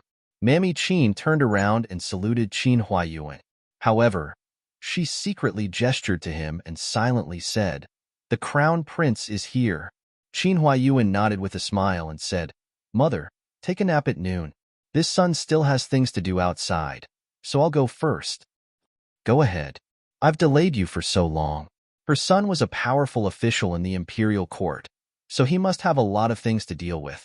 She was already very satisfied that he could find time to accompany an old woman to talk about the New Year's arrangements and accompany her to eat lunch. Qin Huayuan respectfully saluted the old madam and retreated. After leaving the door of C.I. Shao Garden, the head servant Chitai quickly walked over and whispered, Master, the Crown Prince is here.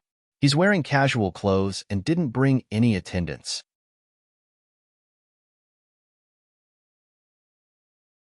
This lowly one thinks that the Crown Prince came quietly by himself.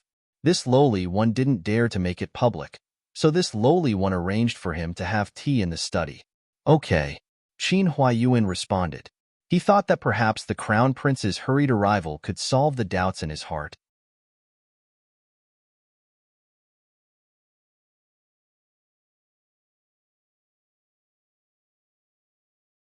Chapter 65.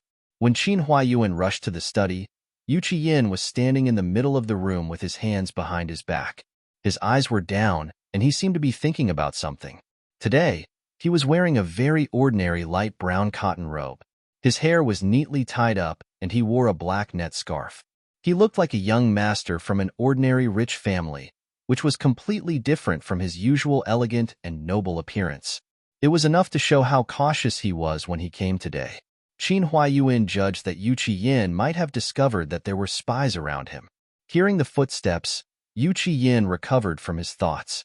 He turned to look at Qin Huayuan and bowed with a smile. Grand Preceptor Qin.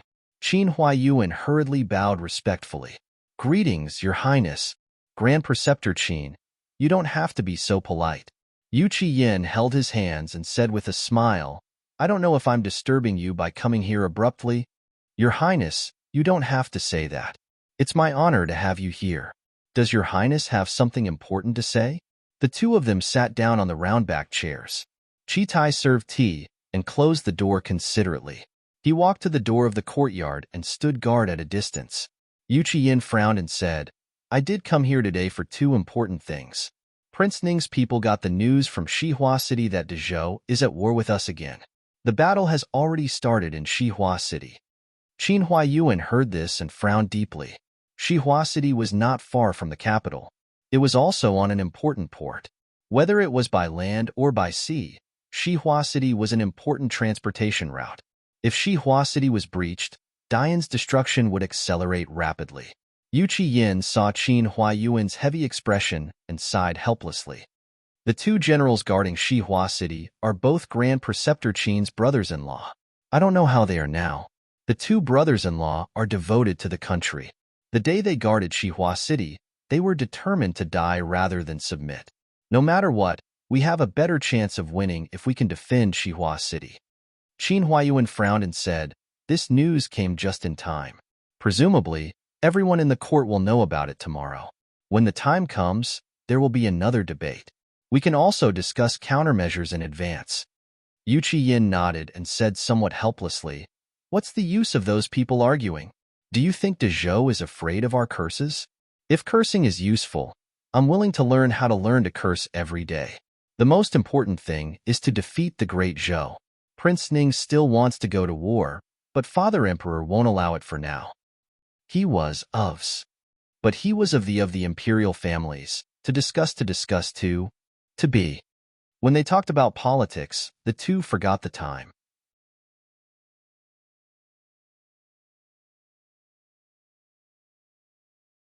By the time everything was finished, the sky had darkened.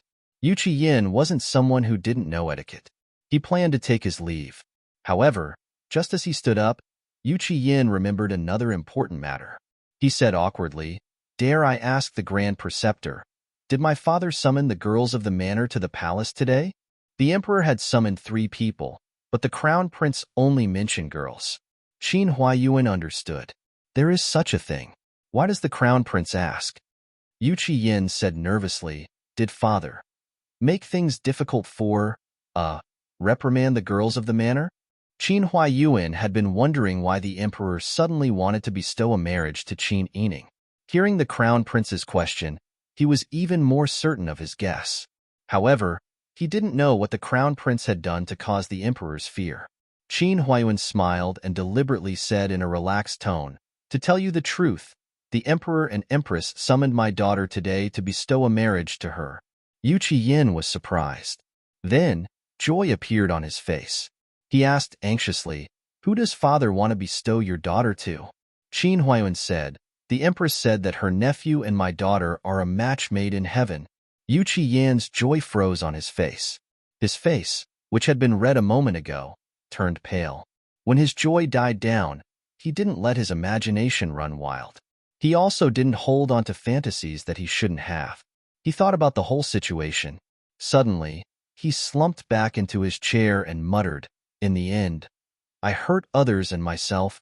Qin Huayuan saw the crown prince like this. His heart skipped a beat. The crown prince was like this. Could it be that he and Sistery had already impossible?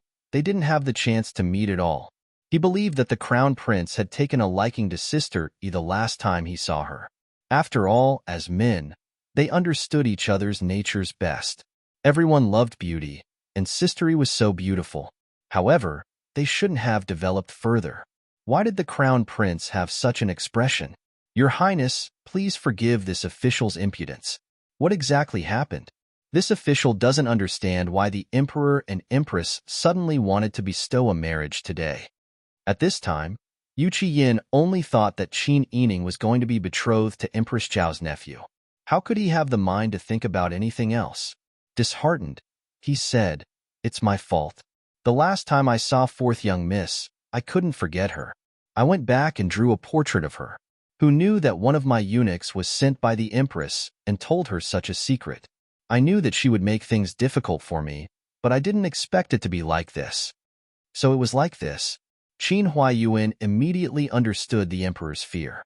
Seeing the crown prince's despondent appearance, Qin Huaiyuan was both angry and amused.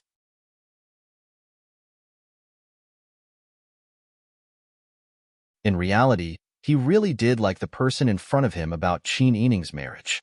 After all, even if he didn't marry the crown prince, their relationship was still there.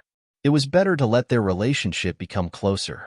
Moreover, although the crown prince didn't have any great political insight, he was a kind and honest person.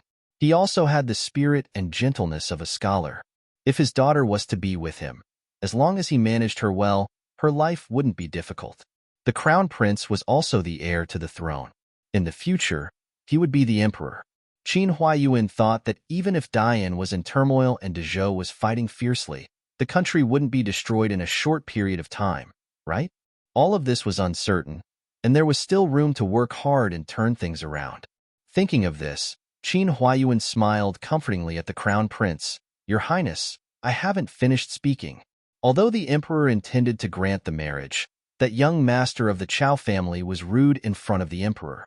His behavior was unbearable. He made my daughter cry out of shame and anger. She almost went to hang herself. Therefore, the marriage was cancelled. What? Yu Yin stood up and asked anxiously, "Is the fourth young miss all right?" As soon as he spoke, he met Qin Huaiyuan's slightly mocking gaze. The crown prince's face flushed red. However, it was too late for regrets. He had already expressed his feelings with what he said just now. Fortunately, he didn't have any scruples. "I won't hide it from you, Grand Preceptor. I fell in love with the fourth young miss at first sight. Please forgive my rudeness." Qin Huaiyuan smiled and said, "Your Highness the Crown Prince has a pure and innocent heart. It is my daughter's fortune that you took a fancy to her." Hearing this, Yu Yan's eyes lit up with joy. "Grand Preceptor Qin, do you mean that you don't object to this marriage? The Crown Prince's favor is the fortune of 8 lifetimes. I can't thank you enough. How could I object?"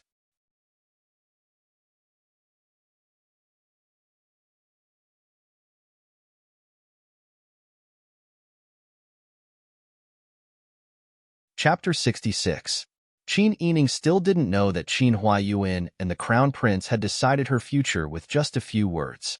She accompanied the Sun Clan in the inner room to do needlework. Just as the atmosphere was warm and peaceful, she heard the Sun Clan sigh. "Mother, what's wrong? Are you feeling unwell?" Qin Yining hurriedly put down the needlework and got up to gently massage the Sun Clan's back. The Sun Clan had long gotten used to having Qin Yining by their side to serve them. Overall, they were very satisfied with this daughter of theirs. However, she had been with Qin Huaining for 14 years, so her feelings for her were much deeper than those for Qin Yining.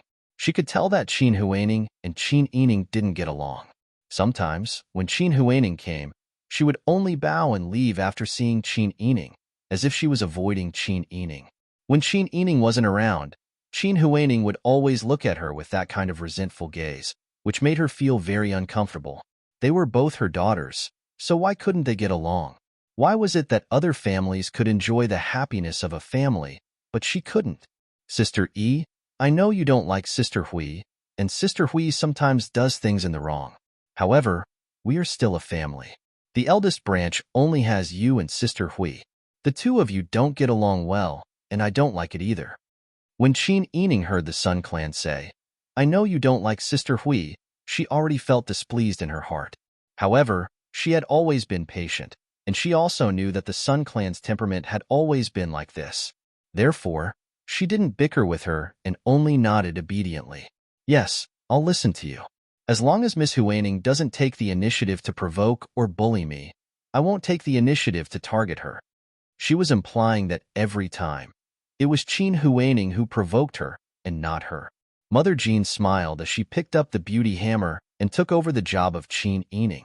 In a gentle voice, she said, "Madam, don't make things difficult for 4th Mississippi. You can't blame 4th Miss for what happened these days. Our 4th young Miss took the initiative to express her goodwill, but Miss Huaning didn't appreciate it. 4th young Miss is in a difficult position." Mother Jean was the wet nurse of the Sun Clan, so her words carried a lot of weight. Moreover, her tone was gentle, and she had the intention of guiding him patiently. The members of the Sun Clan naturally knew about this. They sighed and said, "We are all family. Let bygones be bygones. Sister E is the legitimate daughter, so she should act like one." Qin Ening smiled and nodded. "Yes, your daughter understands." Mother Jean also smiled and said, "This old servant will overstep my bounds. Our 4th young Miss is honest and generous. Just look at how she treats the people around her. This old servant will say that 4th young Miss's demeanor closely follows Madam's."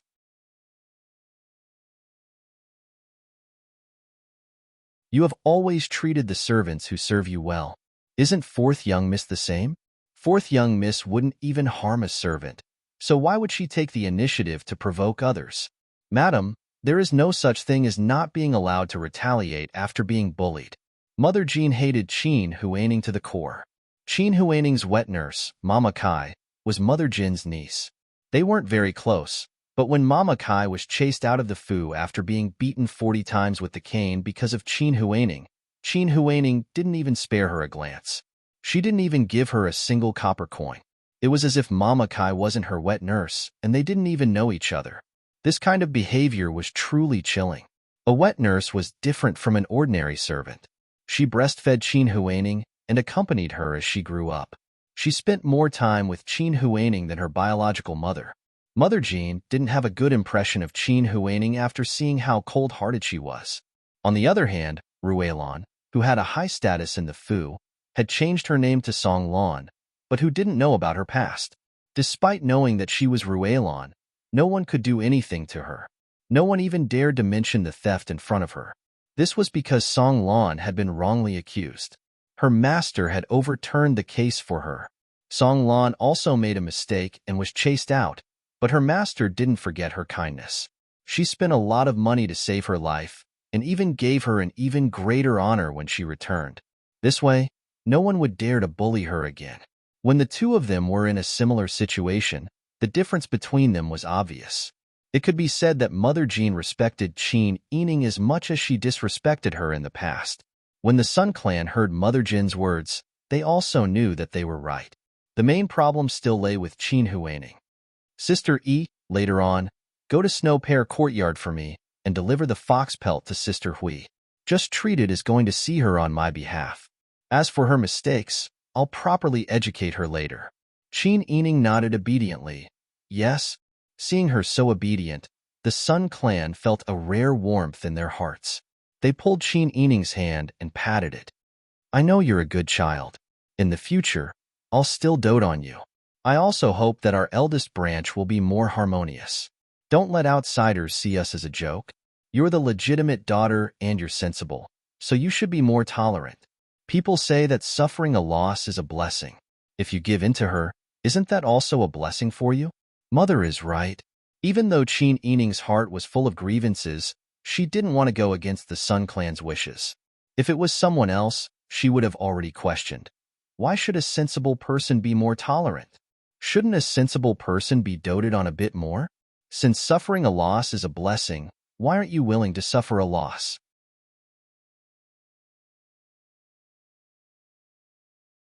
But facing the Sun Clan, she knew that she wouldn't be able to reason clearly. Instead, it would only cause her mother to be even more confused. She didn't want the mother-daughter relationship that she had painstakingly built up to be strained because of these matters. Qin Ening's attitude towards the Sun Clan could be summed up in a few words. Have a big heart, have thick skin, be obedient, and have a sweet mouth. Mother, don't worry. I'll bring the fox pelt to see Miss Huaning later. The glutinous bean paste filling that we just ate also tasted pretty good. Mother Jean, do you have any more in the kitchen? I'll bring some for Miss Huaning as well. Mother Jean thought to herself that this was what it meant to know how to conduct oneself. She smiled and said, "There's more. This old servant will pass down the order.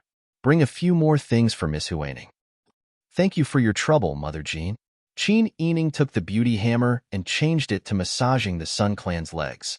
Mother Jean went outside to prepare the food boxes with Kaiju.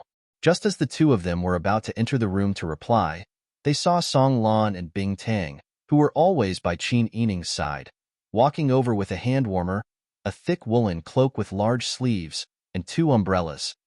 "Mother Jean, Sister Kaiju." Song Lan smiled and bowed. Bing Tang also followed suit and bowed. "Oh, we don't deserve this." Mother Jean and Kaiju both knew the origins of Bing Tang, so how could they dare to accept her bow? They hurriedly moved to the side to avoid her and bowed instead. After being polite for a while, Bing Tang smiled and said, "When I looked at the sky, I felt that it wasn't good. It looked like it was going to rain and snow. We were worried that Miss would catch a cold, so we brought something to wait for Miss to come." Mother Jean and Kaiju subconsciously looked at the sky. Although it wasn't cloudless for thousands of miles, there were only a few extra clouds. How was it possible that it would rain and snow? They just took it as an excuse for the two of them to come and pick up Qin Ening. "Miss Bing Tang is very considerate.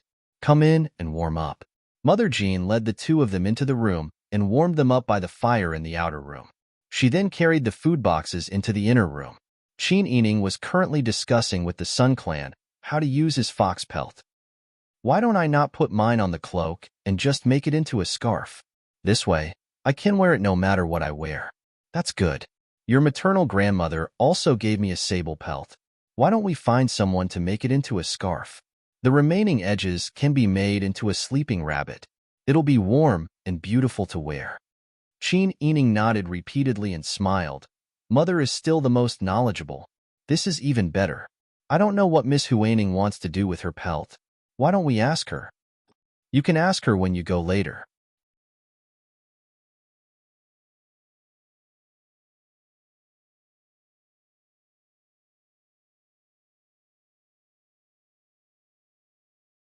The Sun Clan wholeheartedly wanted their 2 daughters to get along well. The government didn't punish people who gave gifts.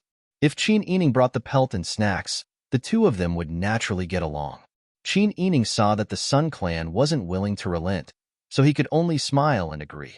After bidding farewell to the Sun Clan, Song Lan and Bing Tang immediately came forward to help her put on a light green cloak with a large fur collar and large sleeves. Then, they stuffed the brass hand warmer into an exquisite brocade bag and handed it to Qin Ening. Song Lan tied the collar of the cloak for Qin Ening and smiled. This servant thought that Tian was fine, but Bing Tang said that he learned from Fairy Lu and said that it would snow soon. "We were afraid that you would catch a cold, so we hurriedly brought you clothes." Bing Tang snorted and said, "Don't forget, the two of us made a bet." Qin Ening asked curiously, "What kind of bet did the two of you make?" "If it doesn't snow, I'll lose a box of hand cream to her. If it snows, she'll lose a pair of shoes to me." Qin Ening laughed. "You two really know how to have fun." The three of them chatted and laughed as they walked out. The scene was so harmonious that it didn't seem like a master and servant, but more like sisters. The maidservants in Xingning Garden were envious. Not only them, but all the servants in Qin Manor were envious of being served in the master's study. The three of them chatted and laughed as they walked towards Snow Pear Courtyard. Qin Ening said, "Let's leave after we put down the things." Song Lan nodded. "If we stay here for too long, we might get angry. The most important thing is that it's easy to get caught in the sleet." Bing Tang shook his head with a serious expression. She was born with a round apple face and was very cute. When she made such an expression, she looked extremely cute. Qin Ening and Song Lan both burst out laughing. When they arrived at Snow Pear Courtyard, the maidservant who answered the door saw that it was Qin Ening and hurriedly went inside to call for her. Gujia had served Qin Ening for a few days in the ancestral hall. Now that she saw Qin Ening, she felt that she was familiar. She also saw that Qin Ening was dressed elegantly and beautifully, and the two maidservants beside her were wearing bright blue embroidered cotton cloaks. The workmanship and material were excellent.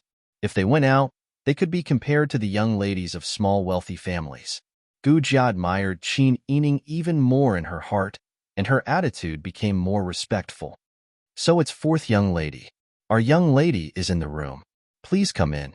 Qin Yining smiled and said, I'll have to trouble Gu Jia Mama to inform Miss Huaning and see if she's free. Mother told me to deliver snacks and fox pelts to Miss Huaning. Yes, young lady, please take a rest. Gu Jia led Qin Yining to a seat in the front hall.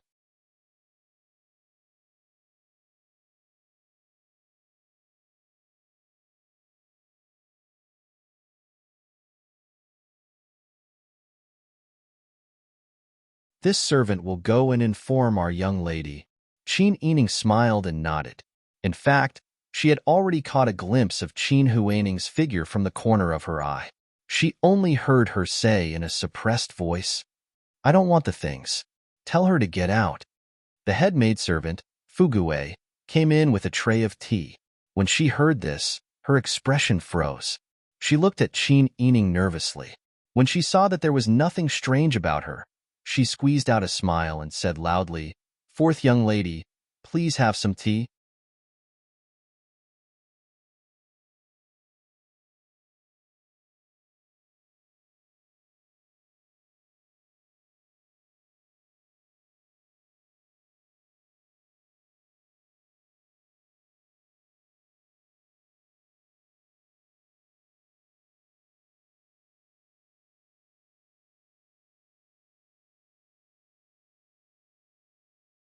Chapter 67. Fugui and Kai Yun were originally servants of Ci Shao Garden. Although they weren't as respected as Ji Xiang and Ru Yi in front of the old madam, they were still senior servant girls with a first-class monthly salary. They originally thought that Qin Huaning handled matters well and was quite liked by the old madam. She was also the eldest master's adopted daughter, so it would be good for her to serve her, who knew that by her side, she would have to face her master's bad temper every day. She had to endure much more than when she served the old madam. Who would have thought that Miss Huaning, who looked gentle and dignified in the past, would be like this in private? Therefore, at this time, Fugui couldn't bear to see Miss Huaning being so unreasonable when fourth young Miss came to give her something out of the kindness of her heart. Fugui gently placed the teacup next to Qin Yining's hand and smiled awkwardly and fawningly. Qin Yining smiled and shook her head, indicating that she didn't care. She would never deliberately make things difficult for servants because her previous status was even lower than these servant girls. She knew the difficulties of being a servant. You can leave. You don't need to serve here for the time being. Fugui smiled gratefully. Just as she was about to speak, she heard Qin Huaning's sinister voice. What? This is Snow Pear Courtyard, not your master's study. What right do you have to order my people around? Qin Yining raised her eyebrows and looked at Qin Huaning. She smiled and said, I think Miss Huaning still doesn't understand? Isn't Snow Pear Courtyard Qin Manor's Snow Pear Courtyard? I'm the young miss of the family Qin. Which servant in the family Qin Manor can I order around? Don't come to my place to show off. Qin Huaning gritted her teeth. Qin Yining was still sitting leisurely. She picked up the white porcelain teacup and took a sip before smiling and saying, How could that be? Miss Huaning is joking. I'm just being reasonable. Being reasonable? You're the one who's being reasonable. Qin Huaning's voice gradually became sharper. Qin Yining raised his index finger and gestured for her to keep quiet. If you are in the right, it doesn't matter how loud you are. Huaning miss, if Nanny Jean sees you like this, she will definitely punish you by making you stand. Qin Huaning clenched his fists and glared fiercely at Qin Yining. He took a few deep breaths before he could suppress his anger. Only then did he realize that she had been standing and talking to Qin Yining. Qin Yining had been sitting calmly as if she had become his servant. Shame, anger, and resentment once again occupied her mind, but she had nowhere to vent it. Qin Huaning turned around and slapped Fugui in the face. You bitch. My Snow Pear Courtyard is too small for you. Don't you know what kind of person you're trying to climb up the social ladder? Fugui was inexplicably slapped in the face.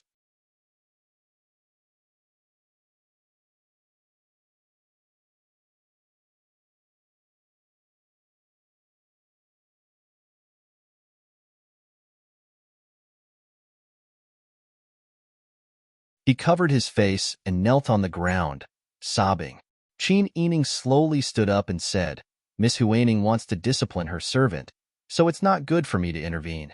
However, punishing a maidservant who didn't do anything wrong is too shameful. Our family Qin has never had such an evil master. I advise you to restrain yourself. Don't start a bad example and hurt old madam and mother's hearts. Who do you think you are? I don't need you to advise me. Qin Yining didn't feel like arguing with Qin Huaning and only said, Mother told me to come and give you something. I had no choice but to come.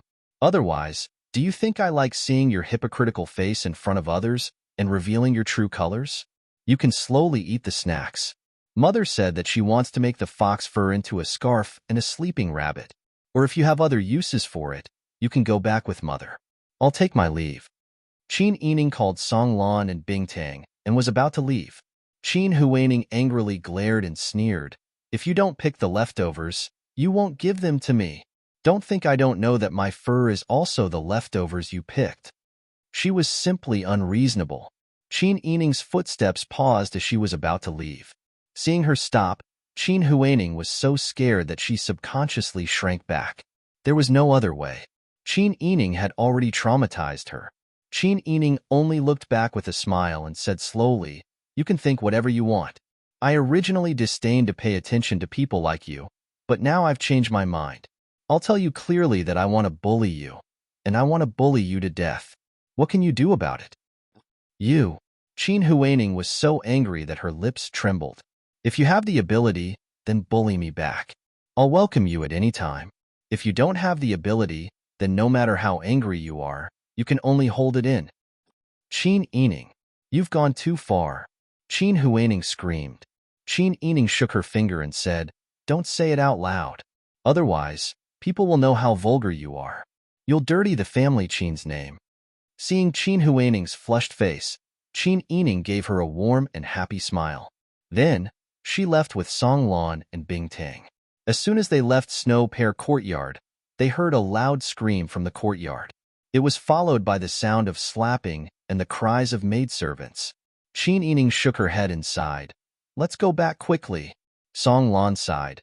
I didn't expect Miss Huaning to become like this. Why didn't I see that she was this kind of person before? Bing Tang clicked her tongue and said, Of course she's greedy. A gust of cold wind blew, carrying the fine snowflakes up to her neck. Qin Yining hurriedly tightened her collar. Rui Lan was stunned for a moment. She stomped her feet and said, It's really snowing. I'm going to make you a pair of shoes. Bing Tang said proudly, Shizuan is very good at reading people's faces and the weather.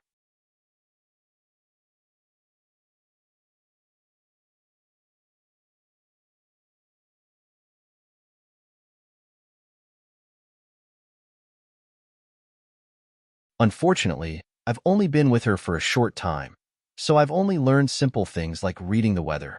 She didn't expect Fairy Lu to have this kind of ability.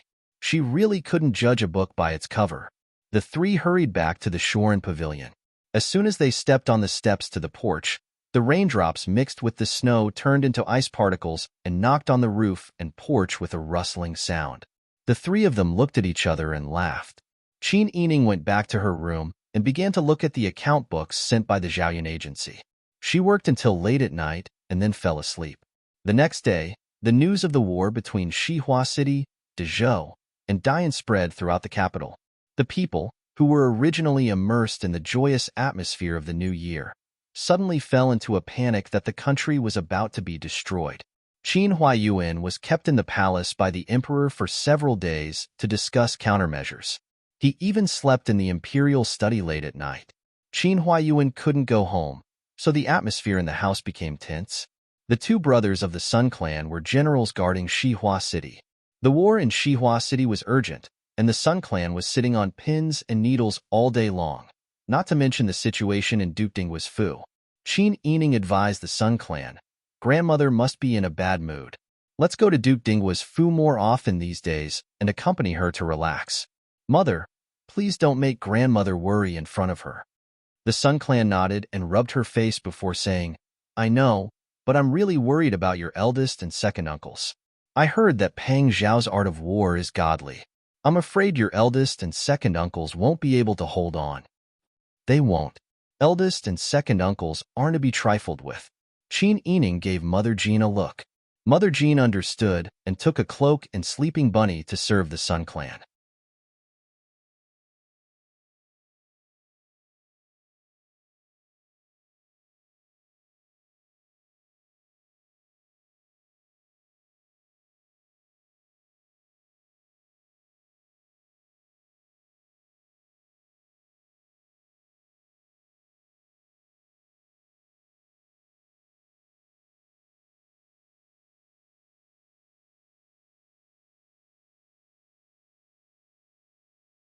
Chapter 68. Kaiju acknowledged her words, but her steps were not fast. Madam, Mother Jean helped Sun Clan fasten the collar and gently advised. As Fourth Miss said, Duke Dingwa's madam must be in a bad mood right now. Presumably, she won't be in the mood to joke with others. Why don't you just take Fourth Miss with you? Duke Dingwa's madam has always liked Fourth Miss, and Fourth Miss is good at counseling people. She will definitely be able to help Duke Dingwa's madam. Mother Jin's words were already very reserved. If Qin Huaining went with them, it would be enough to make Duke Dingwa's madam feel uncomfortable. How could she be comforting? Sun Clan shook his head. I don't care if she goes with us. If we don't take Sister Hui with us, Sister Hui will be sad. He waved his hand and instructed Kaiju. Why aren't you going? Only then did Kaiju trot to pass on the message. Qin Yining's side was also served by Bing Tang and Song Lan. She put on a light green cloak, a white fox scarf that had just been made, and a sleeping rabbit with a ruby. She was dressed simply and elegantly. The snow-white fur contrasted with her delicate and white cheeks, making her look so delicate that it could be broken by the wind. When Sun Clan looked at her face, they could think of Qin Huaiyuan's peerless appearance in his youth. These years, Qin Huaiyuan had gradually grown older. He had grown a beard and had an air of elegance. However, he no longer had the handsomeness of his youth that made people unable to take their eyes off him. Looking at Qin Yining now, it was as if they had returned to the best years of their youth. Sun Clan smiled and helped Qin Yining adjust the sleeping rabbit. Look carefully. Sister Yi's appearance is similar to your father's, but the shape of her face and nose are very similar to mine. Qin Yining heard this and only smiled obediently. Mother Jean smiled and said, That is natural. Fourth Miss is your and Grand Preceptor's daughter. Naturally, she takes after the two of you. In this servant's opinion, Fourth Miss' temperament is very similar to Madam's when she was young. There are also the dimples on her cheeks when she smiles. The members of the Sun Clan nodded and gently tapped Qin Yining's nose. Qin Huaining brought Fu Gue and followed Kaiju into the room and saw such a warm scene. Qin Huaining felt like an outsider when she saw them all wearing the same scarf and crouching buns and holding hands intimately. She would never be able to integrate into this family. Huaining girl is here. Mother Jean smiled and bowed. Seeing that Qin Huaining was only wearing a light pink embroidered cotton cloak, she smiled and asked. This servant remembered that the fox fur scarf and sleeping rabbit were sent to Mississippi. Why isn't Miss wearing them? Qin Huaining coughed softly and said, I originally thought that such a good thing would be reserved for the new year. I didn't expect that both Mother and Miss Yining would be using it.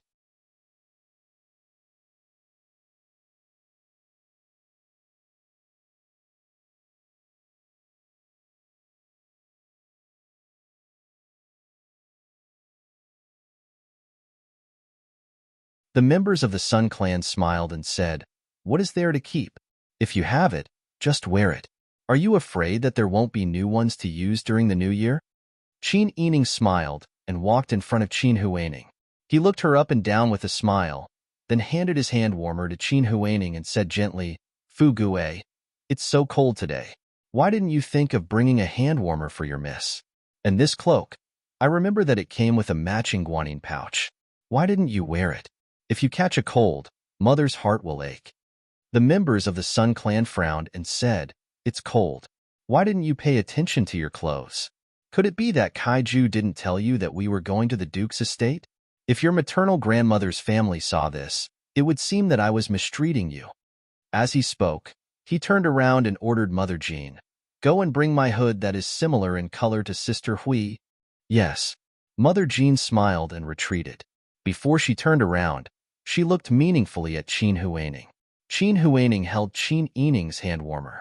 Although the warmth was transmitted to her palms, her body was still cold.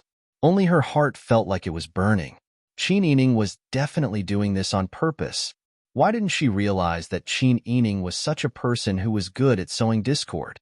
A sentence that sounded like concern made people think that she was pretending to be pitiful, but no one who heard it would think that Qin Yining was bad.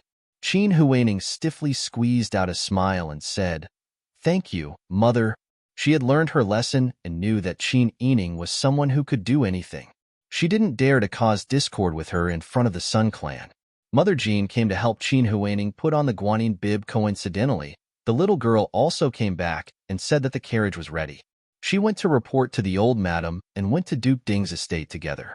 Just as Qin Yining thought, Duke Ding's estate was a bit gloomy. Although eldest aunt and second aunt were smiling, they couldn't hide the anxiety in their eyes. Duchess Ding's expression didn't reveal any clues, but the Chuan character between her eyebrows became more obvious. "It's hard for you to come back to see me." Duchess Ding's smile was very satisfied. Sister Yi said that she was worried about maternal grandmother and kept her thoughts in her heart. I only thought of it when she mentioned it. The members of the Sun Clan were straightforward. Naturally, they would say whatever was on their mind. Duchess Ding smiled and waved at Qin Yining. Qin Yining was handing the cloak to Bing Tang. When she saw this, she came forward and saluted, "Maternal grandmother." Duchess Ding looked her up and down with a smile and said, "Not bad. This white fox fur suits the complexion of a young girl.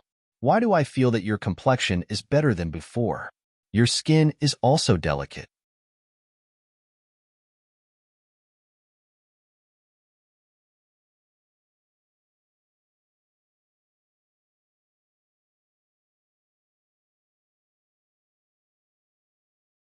It's all thanks to Bing Tang's nourishment. Recently, I've been eating well and living well. My waist has become thicker. Qin Yining extended her face to Duchess Ding. "Look, my face is round." Duchess Ding was amused by her appearance and burst into laughter. Eldest aunt smiled and said, "It's not as exaggerated as you say. It's just that your face is a little chubby. As a child, I feel that you have become thinner." Second aunt also nodded. "Yes, Sister Yi should eat more, sleep more, and nourish her body. When will she become like Sister Hui?" Everyone looked at Qin Yining, who was standing with her hands hanging down. She was wearing an aqua green jacket and a magenta 8-piece skirt. She didn't look fat, but she was round and smooth. When Qin Yining stood next to her, she looked much thinner. Qin Yining smiled stiffly, but in her heart, she was cursing second aunt for being so nosy. Why did she involve her? She made it sound like she was fat. Wasn't this a way to remind everyone that she had stolen Qin Yining's good fortune for more than 10 years? Qin Yining smiled and said, "Second aunt is right. I will try my best to eat." Her words made the elders laugh again. Qin Yining was so angry that she almost bit her gums until they bled. What did she mean? Could it be that she could eat a lot? At this time, Mama Bao came in with snacks. When she heard this, she smiled and said, "Since Miss Biao said so, you should eat more mung bean cake and cinnamon sugar cake." "Yes, your mother said you like to eat cinnamon sugar cake. Eat more." Duchess Ding picked up a piece of pale yellow cake and fed it to Qin Yining. Qin Yining didn't pretend and took a big bite. Everyone laughed when they saw it. Even the members of the Sun Clan, who had been frowning for a few days, felt relaxed. They thought, Mother Jean is right. In the end, Sister Yi is still the best at comforting people. Just as the atmosphere in the room was lightened, there was suddenly a burst of hurried footsteps outside. "Old Madam." The one who answered was Duchess Ding's little maid, Xiaoyao. "The Duke and eldest son are back." When they heard that Grandaunt and Miss Biao are here, they ordered the kitchen to prepare lunch. They said that they would have lunch together later. At this time, the Duke and eldest son are in the study. Duchess Ding nodded and thought for a while before asking, "How are the Duke and eldest son's expressions?" Xiaoyao lowered her head even more and said with a trembling voice, answering Old Madam, "This servant watched from a distance in front of the second gate." The Duke and eldest son were not very happy. She quickly raised her eyes and glanced at Duchess Ding. Duchess Ding knew that there were some words that Xiaoyao didn't dare to answer. She didn't want to make things difficult for a little maid, so she said, "Go and call Brother Ming's servant. Tell him to come over immediately. I have something to ask him." "Yes."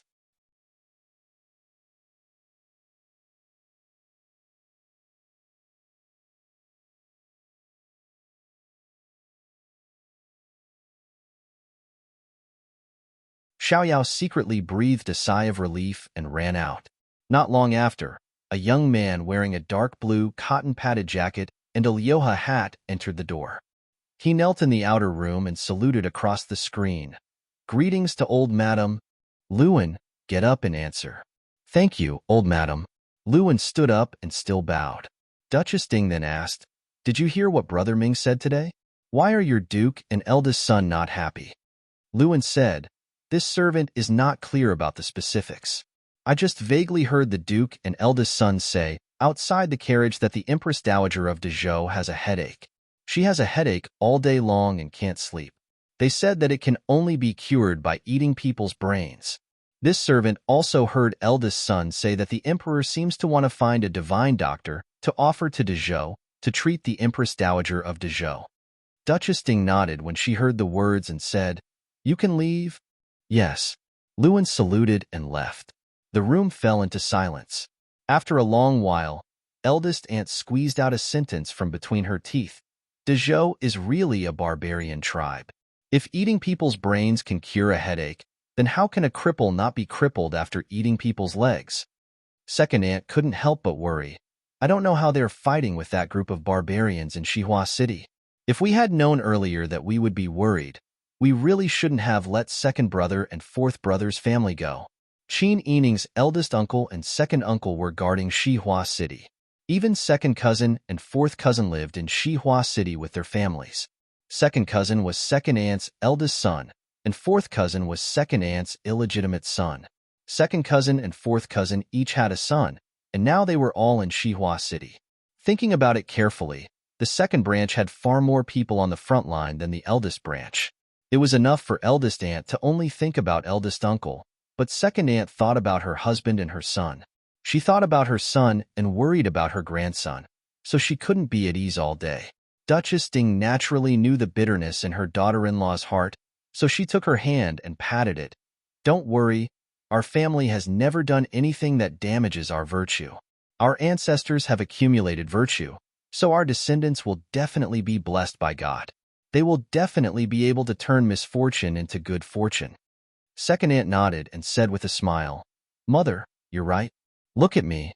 I'm worried about them. You are more worried than me, but I made you unhappy. It's really my fault. What's wrong with a kind mother's heart?" Duchess Ding smiled and ordered Mother Bao, "Tell the kitchen to prepare. Duke and the others will be back in a while. Ask the girls to come and have dinner together."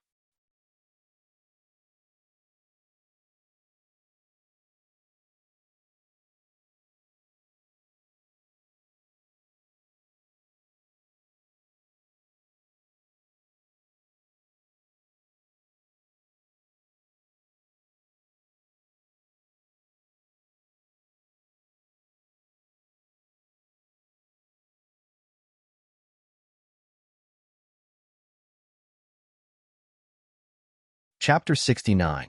It didn't take long for the cousins to arrive. Qin Yining and Qin Huaining went to the flower hall with their sisters to chat and laugh. Although Qin Huaining was not very popular, the scene was not awkward. In the blink of an eye, it was noon. The old maid came back and asked Duchess Ding, "Old madam, lunch is ready. Should we put it in the warm room?" Duchess Ding said, "Put it in the warm room. Remember to go to the outer courtyard and ask the men to come back." "Yes." The women talked and laughed together as they went to the warm room. When they arrived at the gate of the courtyard, they happened to meet Duke Ding, who came in with his grandchildren. The girls saluted in unison. Eldest cousin Sun Yu, fifth cousin Sun Jia, and eighth cousin Sun Qin also saluted the women. They exchanged greetings with their cousins and then entered the room. The warm room was as warm as spring. The food was ready, and the fragrance of the food was appetizing. Duchess Ding said with a smile, "Remove the screen. There are no outsiders. Duke, do you want to eat alone with your 3 grandchildren?" Don't you envy us for having so many people here? Duke Ding said with a smile. You know me well. Although I envy you, you have already given the order without me saying anything. Everyone laughed when they heard this. Duke Dinghua and Duchess Dinghua entered the banquet first and sat at the head of the table. Madame Sun sat beside Duchess Dinghua, leaving 2 seats for eldest aunt and second aunt. Eldest cousin, fifth cousin, and eighth cousin sat next to each other on the right side of Duke Ding. As for the young girls, they naturally sat at another table. Eldest aunt and second aunt held the serving chopsticks and were about to serve the dishes. Duchess Ding said with a smile, Let's have a small reunion meal today. I don't want you to set rules. You can also sit down. The 2 sisters-in-law wanted to refuse, but Duke Ding said with a smile, Just listen to your mother. Although Duke Dinghua was gentle, he was the head of the family. When he spoke, no one would disobey him. First aunt and second aunt also joined the banquet. Big families were particular about not talking while eating. During the meal, the slight sound of plates hitting each other could be heard. After the meal, the servants served everyone to rinse their mouths and moved them to the parlor to take a seat. The atmosphere became lively. Duke Ding stroked his beard and said with a smile, Sister Yi, are you used to living here these days? Grandpa, I'm doing well. Mother is always considerate of me and takes good care of me. Huaining has also taught me a lot of things that I didn't know before. Now, I can adapt to my current life. Qin Yining answered obediently. When the Sun Clan heard this, they felt very comfortable. Qin Huaining looked up at Qin Yining in surprise. What was she trying to do now? Duke Dinghua smiled and said, That's good.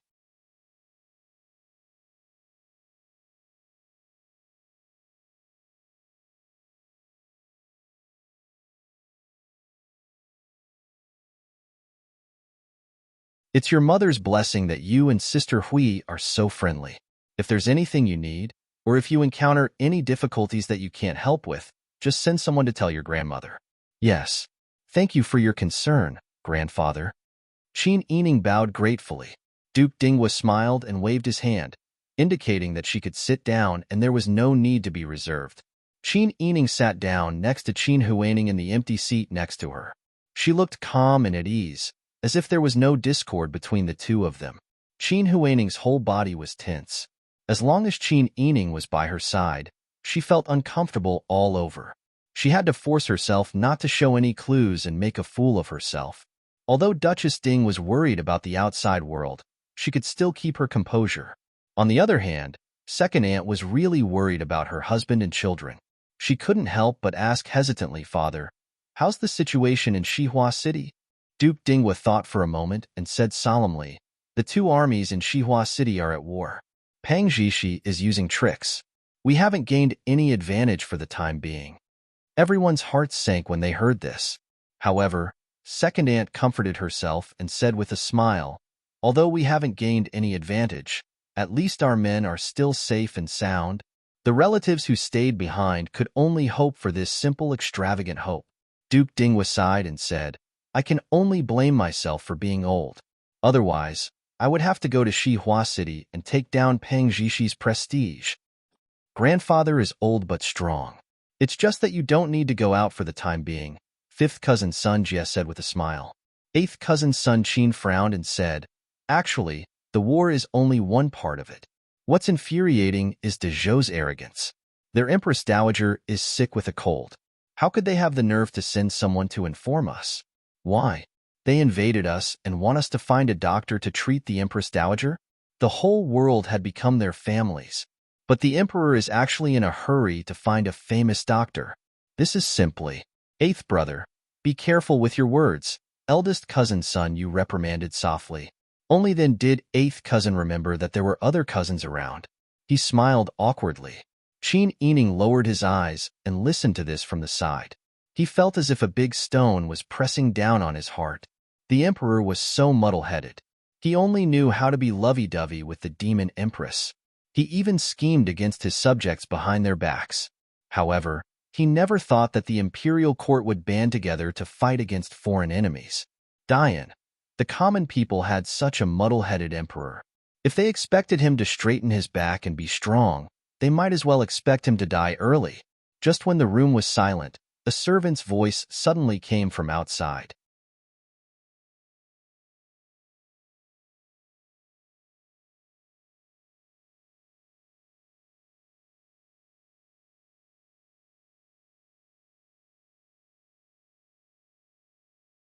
Duke Dinghua, Chief Steward Wang from the palace, is here to deliver the imperial edict. He's in the front yard right now. Another imperial edict? Duke Dinghua hurriedly ordered people to set up an incense table. The whole family went to the front yard to kneel and receive the imperial edict. Chief Steward Wang's expression was solemn. He slowly unfolded the bright yellow imperial edict and said in a clear voice, "By the will of the heavens, the emperor decrees. The Empress Dowager of Dezhou is ill and has found a famous doctor to cure her illness. He has consulted the Hanlin Academy's assistant lecturer, Sun Yu, who is resourceful, intelligent, and brave. He is worthy of great use. He is specially conferred the title of Count An and rewarded with 1,000 taels of gold. He is to go to Dezhou to treat the Empress Dowager's illness. By the emperor." The courtyard was silent. Chief Steward Wang's sharp voice was like a knife scraping through everyone's heart. Duke Dinghua's body, which was kneeling on the ground, trembled. He raised his head and said, "Chief Steward Wang, what is this?" Chief Steward Wang sighed softly and said, "Duke Dinghua, please don't blame this servant. This servant is also acting under the imperial edict. This servant will tell you the truth. You know that an envoy from Dezhou has come, right? Just now the envoy had an audience with His Majesty, saying that the great Zhou's doctor gave their Empress Dowager a prescription. To cure the Empress Dowager's headache, she must eat the brains of the smartest people in the world." Speaking of this, Chief Steward Wang also had tears in his eyes, but he held them back and lowered his voice. The envoy from Dezhou said to the emperor by name, "I heard that there is a person in your country who is very good at writing declarations. He is the smartest, so I want him." The emperor agreed. At this point, First Aunt had already fainted. Her cousins were so scared that they cried and hurriedly pinched her between her thumb and index finger. Second Aunt supported Duchess Ding, who was trembling all over. Everyone's face was as pale as a ghost. Qin Yining clenched his fists and supported the trembling Sun clan. He stared at Chief Steward Wang, who was delivering the imperial edict, and wanted to say something. At this time, Duke Dinghua only felt that his head was buzzing, and his old voice became hoarse. How can this, Duke Dinghua? The emperor has decreed that in order to appease Dezhou and protect Dian, this is also a helpless act." Chief Steward Wang sighed and held the imperial edict with both hands to Sun Yu, who had been silent all this time. "Lord Sun, please accept the imperial edict." Sun Yu's expression didn't change at all. Instead, he turned around and went of First Aunt to support his mother, who had just woken up. "Mother, don't cry." First Aunt's eyes were red, and she grabbed Sun Yu's hand hard. "Son, my son, don't go, let's not go."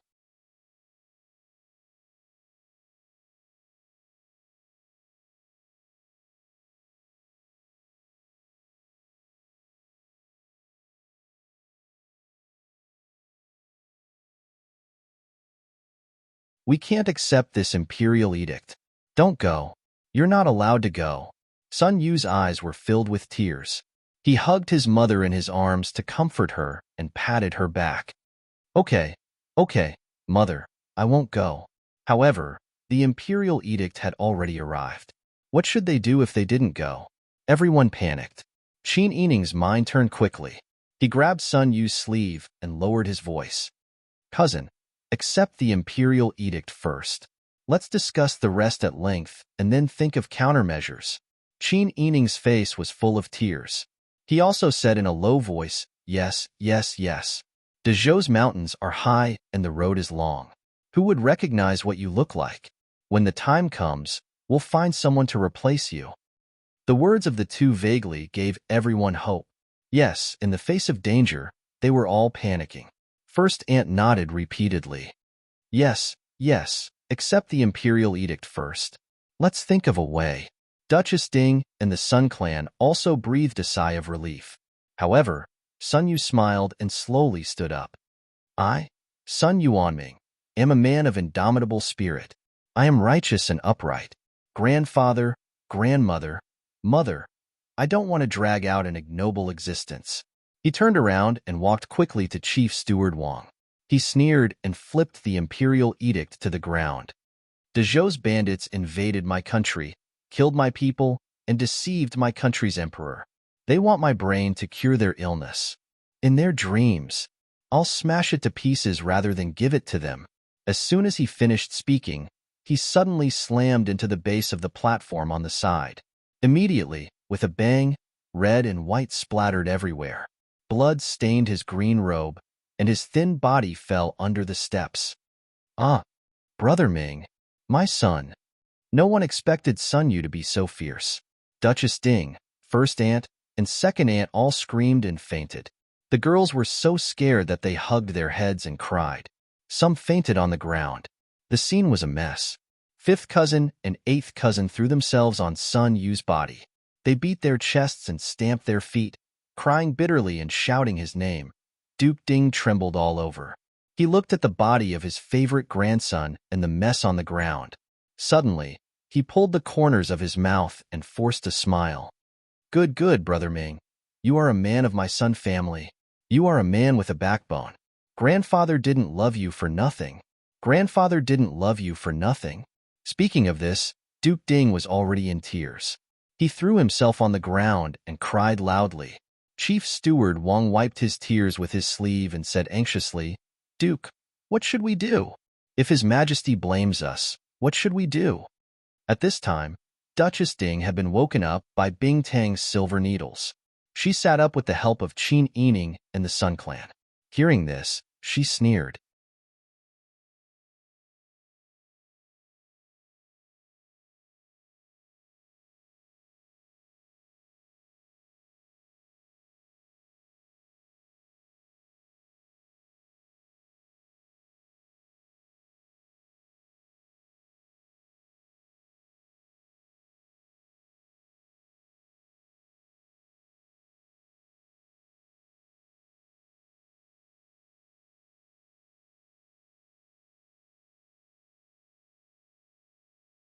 Chapter 70. No matter what His Majesty thinks, Lord Sun disobeyed the imperial edict is the truth. How can this servant explain this to His Majesty? After the shock, Chief Steward Wang was worried about his own life. The emperor's temperament was unpredictable. He would take people's heads if he glared at him. How could he explain this if he went back empty-handed? Come, quickly clean up Lord Sun's body and the things on the ground. Chief Steward Wang covered his nose with his sleeve and turned around to order the young eunuchs who came with him. The young eunuchs were also afraid of being angered. Although they were afraid, they still trembled and came forward to clean up Sun Yu's body and the red and white things on the ground. Sun Jie and Sun Qin angrily pushed the eunuchs away. What are you doing? He's already gone. Do you still want to make an issue out of his body? When Duchess Ding saw this, she staggered to get up, but fell back to the ground because her legs were weak. She could only shout in a hoarse voice, Don't move. I'll see who dares to touch my grandson's body. Her face was covered with tears, and she asked in grief, He's already gone. You won't even let go of his body? If you want to touch my grandson's body, you have to step over my body. Duke Ding's eyes were red, and his voice was hoarse and trembling. He spread his arms in front of the eunuchs, but his body was like a mountain, blocking everyone in Duke Ding's mansion behind him. Looking at such a miserable family, how could Chief Steward Wang not wring his hands for Sun Yu? However, if he couldn't explain it, he was afraid that he would lose his life. Duke, this servant has no choice. You know His Majesty's temper. If he really loses his temper, you and I can't bear it. After thinking for a while, Chief Steward Wang discussed again. How about this?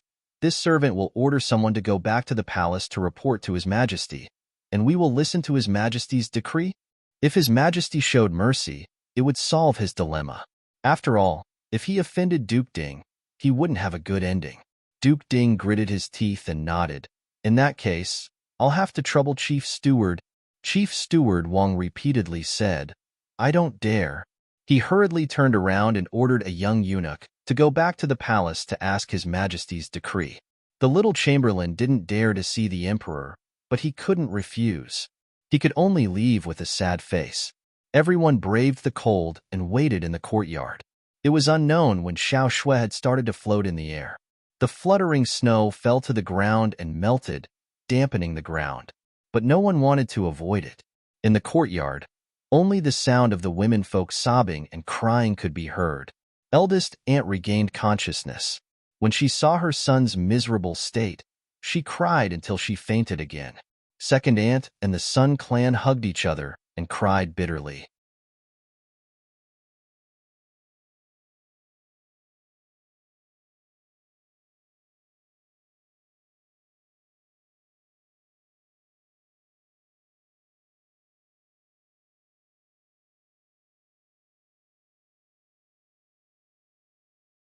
Qin Yining supported his grandmother.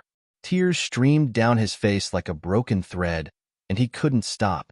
Eldest cousin had committed suicide to prove his sincerity. Wasn't this an accusation against the incapable ruler?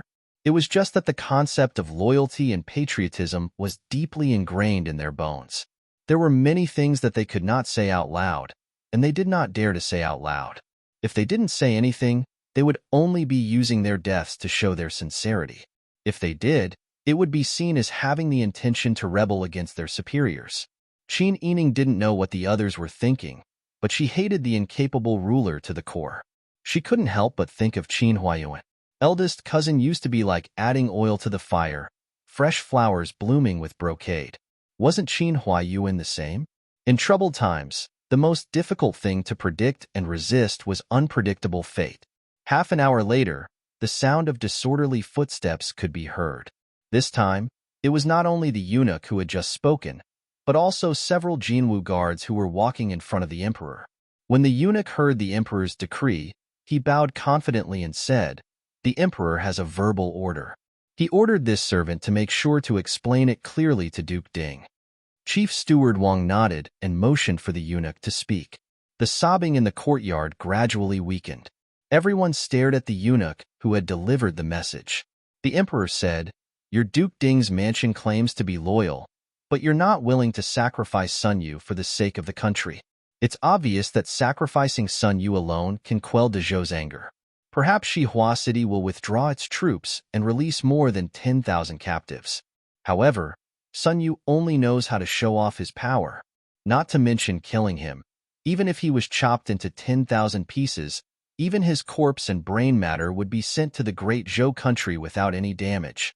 Whoever dares to stop him will be charged with treason against the imperial decree." The eunuch's voice was sharp, but he also imitated the emperor's irritable tone perfectly. However, his voice was getting weaker and weaker, because everyone was staring at him as if they wanted to eat him alive. Chief Steward Wang waved his hand and ordered the eunuch to withdraw. Duke Ding bowed and said awkwardly, "Duke, you're the head of the family. You have to understand that the emperor's words have reached this point. This servant must take him away. Think about it. Can the Duke Ding's mansion withstand the two big labels of treason and disobedience to the imperial decree? Lord Sun is gone, but the Duke still has other children and grandchildren." Duke Ding clenched his fists so tightly that his knuckles turned white and the veins on his forehead bulged. He couldn't say a word. However, the womenfolk had already burst into tears.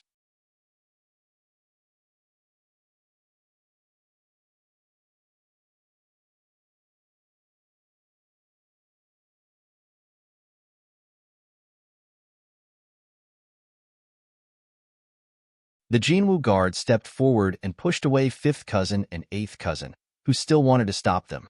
They put the red and white things scattered on the ground into a brocade box and worked together to carry Sun Yu's tragic body into a thin coffin that was temporarily prepared. Seeing that he had finally finished his task, Chief Steward Wang immediately cupped his hands and left in a hurry with his men. Duke Ding slowly raised his head and murmured, "Heaven wants to destroy Dezhou." Suddenly, he spat out a mouthful of blood. His eyes rolled back and his tall body leaned back. "Grandfather, Duke." The scene suddenly became a mess. In less than 2 hours, the news of such a big event in Duke Ding's mansion spread all over the capital. Everyone was in an uproar. Many people lamented and were shocked. Many soldiers were sad and angry. Qin Huayuan rushed over as soon as he got the news. Qin Yining and Qin Huaining followed the Sun clan and were busy asking doctors to take care of the womenfolk in the inner residence. Not to mention Duchess Ding, first aunt and second aunt. Even Duke Ding had fallen unconscious. For a moment, there was no one to make decisions about the matters of Duke Ding's mansion. Qin Huayuan took Sun Jia and Sun Qin to set up the lintel in the front yard. A mourning hall was set up. Sun Yu's clothes, shoes, and socks were placed in the coffin. He also ordered people to announce the death, keep vigil, burn paper offerings, and weep for the coffin. The entire Duke Ding's mansion was shrouded in white and grief. At this time, the Emperor and the Empress frowned in dissatisfaction when they saw Sun Yu's body and the scarlet mixed with white in the brocade box. Your Majesty, what do you think Sun Yuaming meant? Could it be that he didn't want to submit to you? You ordered him to do something, so he risked his life to go against you? The Empress covered her mouth and nose with a fragrant handkerchief and fanned herself in disgust. The Emperor already had such doubts in his heart. After the Empress said this, he became even angrier. We think Sun Yuanming has become stupid from studying too much. Forget it. We can only hope that he can pass the test of Dezhou's envoy. Servants. This servant is here. Chief Steward Wang smiled apologetically and bowed. The Emperor said impatiently, You personally invite Dezhou's envoy here. Tell him that we are holding a banquet and inviting him. Also, Sun Yu has already made preparations. Chief Steward Wang hurriedly bowed and retreated. The Emperor wanted to use a corpse and half a box of heart-killing objects to calm Dezhou's anger. However, when the envoy saw this, he slammed the table and stood up. He angrily criticized the Emperor. You clearly have ulterior motives towards our Dezhou's Empress Dowager. If you want to eat her raw, the fresher the better. Only when a living person is slaughtered can it be considered fresh.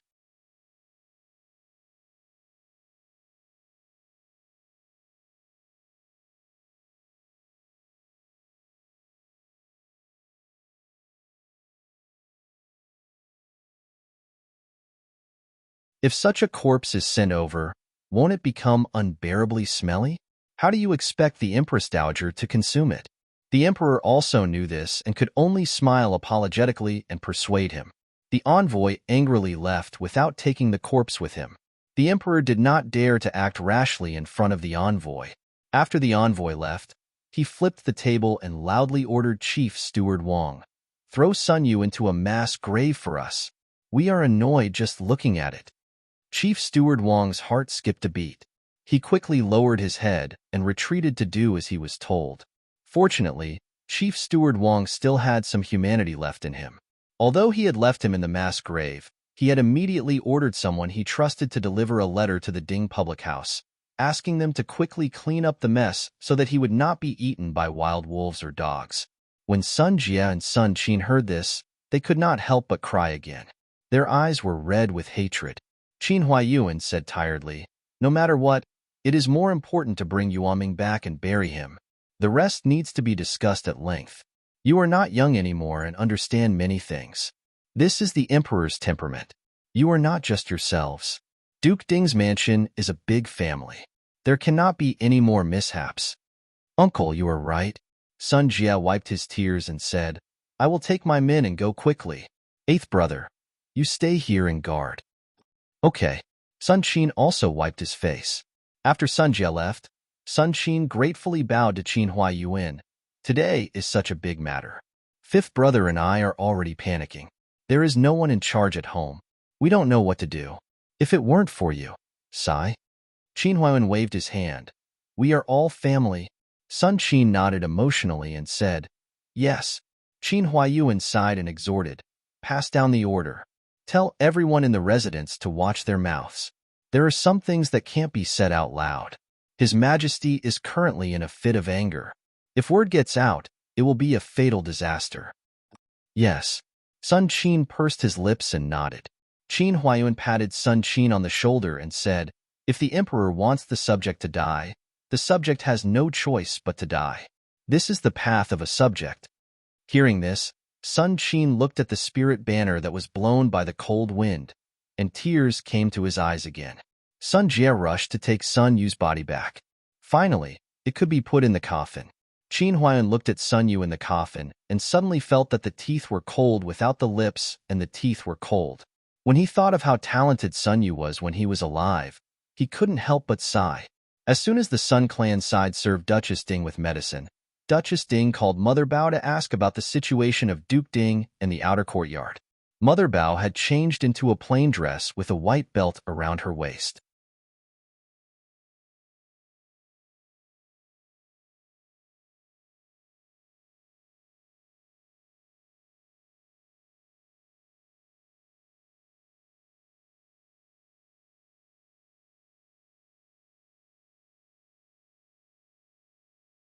She saluted and said, "Miss Tang has just seen Duke Ding." She said that he was so angry that he could only take medicine to slowly recuperate.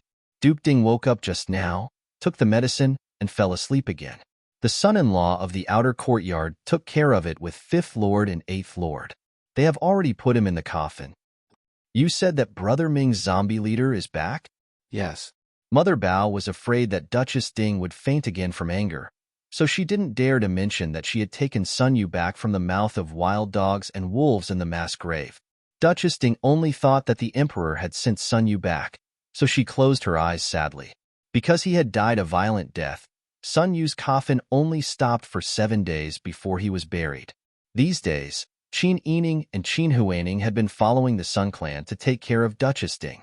If it weren't for the fact that there were still 4 days until the Little New Year, the Sun Clan wouldn't be willing to return to the family Qin. However, as a married woman, the new year was approaching, so she couldn't take root in her maternal family.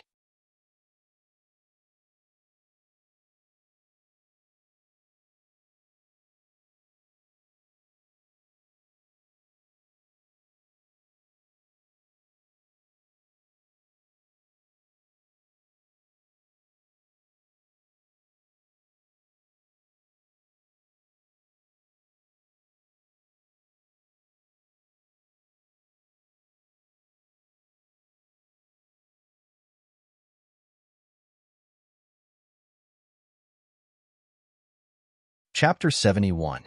Something big happened to your maternal family. I shouldn't say much about you, but don't forget your identity. Although you're the daughter of the Sun family, you're a family Qin woman now that you've entered our family Qin. You have to think about the situation of our family Qin. Don't forget that your husband is the imperial tutor. Old Madam had been holding back her anger these past few days.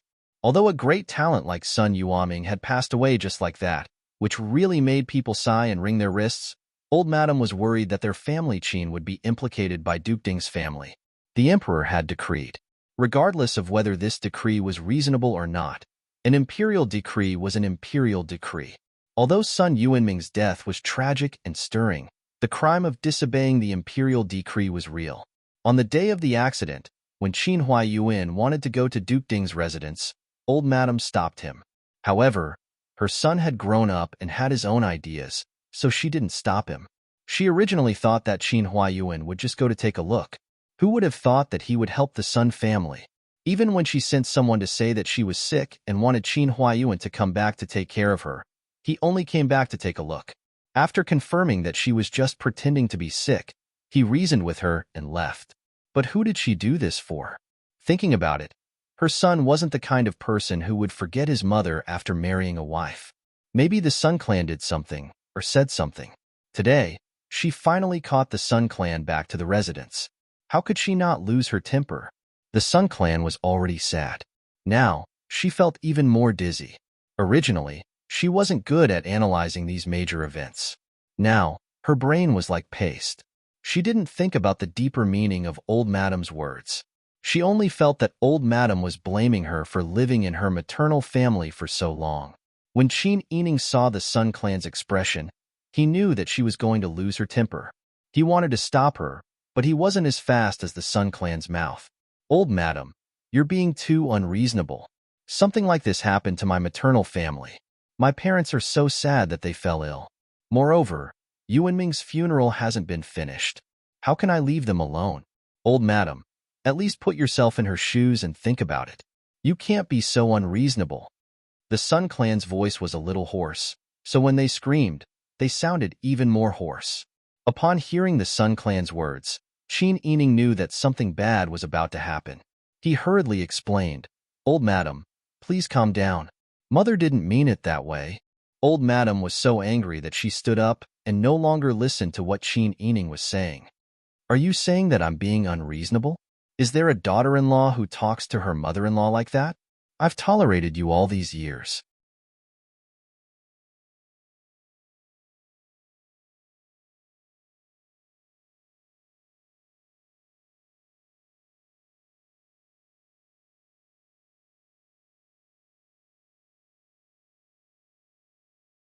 "Do you think I'm a pushover? You're asking me to put myself in his shoes? I don't have an eldest grandson, so I really can't understand it." The members of the Sun Clan were trembling with anger. Her biggest regret in life was that she hadn't been able to give birth to a son for Qin Huayuan. How many times had her mother-in-law rolled her eyes at her over the years? Now, she was using this to poke at her heart. The Sun Clan's tears rolled down like beads. She covered her chest and cried until she was out of breath. "I know that old madam doesn't like me. You still want to go back to your maternal family?" Seeing the Sun Clan's crying, old madam was irritated and relieved. She sneered, "Do you think that Duke Dingwa's estate is still the original Duke Dingwa's estate? Seeing that you're my daughter-in-law, I'll give you a piece of advice. Although Yuan Ming is tragic, he still defied the imperial edict. The emperor didn't punish him, so your Duke Dingwa's estate is like a knife hanging over your head. If you're really filial, you should think about your parents and brothers. You're not a young person anymore. You can't do things worse than your daughter, right? Look at Sister Hui. Look at what you've taught her. If I look at your conduct, I'll be glad that Sister Hui was swapped out early and wasn't led astray by you." Such heart-wrenching words made the Sun Clan's face turn pale. Old madam reprimanded her, but she shouldn't have said this in front of her daughter and servants. How was she going to uphold the rules in the future? The Sun Clan felt that their dignity had been trampled into the dust by old madam. Because Qin Huaining's sweetheart had died in front of her, she didn't have any appetite these past few days. Her complexion was deathly pale, and she had lost a lot of weight. Now, when she heard old madam's indirect scolding, she instantly felt humiliated, angry, and helpless. It turned out that she, an outsider who had taken over a magpie's nest, had saved old madam's granddaughter. Qin Yining looked at the crying Sun Clan, then looked at old madam, who was angrily glaring at him. Then, he looked at Qin Huaining, who lowered his head and endured. For a moment, he felt quite helpless. The Sun Clan's brain wasn't clear. Old madam was too snobbish. She was very good at seeking advantages and avoiding disadvantages. Qin Huaining was even more sensitive and jealous now. If he let the three of them continue to stir up trouble, he was afraid that something big would happen. Qin Yining looked at Mammy Qin, who was beside old madam, for help. Mammy Qin immediately understood and nodded slightly. She patted old madam's chest and helped her to sit down. Then, she said with a red face, "Old madam, please calm down. Eldest madam is straightforward and doesn't have crooked intentions. We're all one family. Aren't you still concerned about eldest madam's family behind her back?"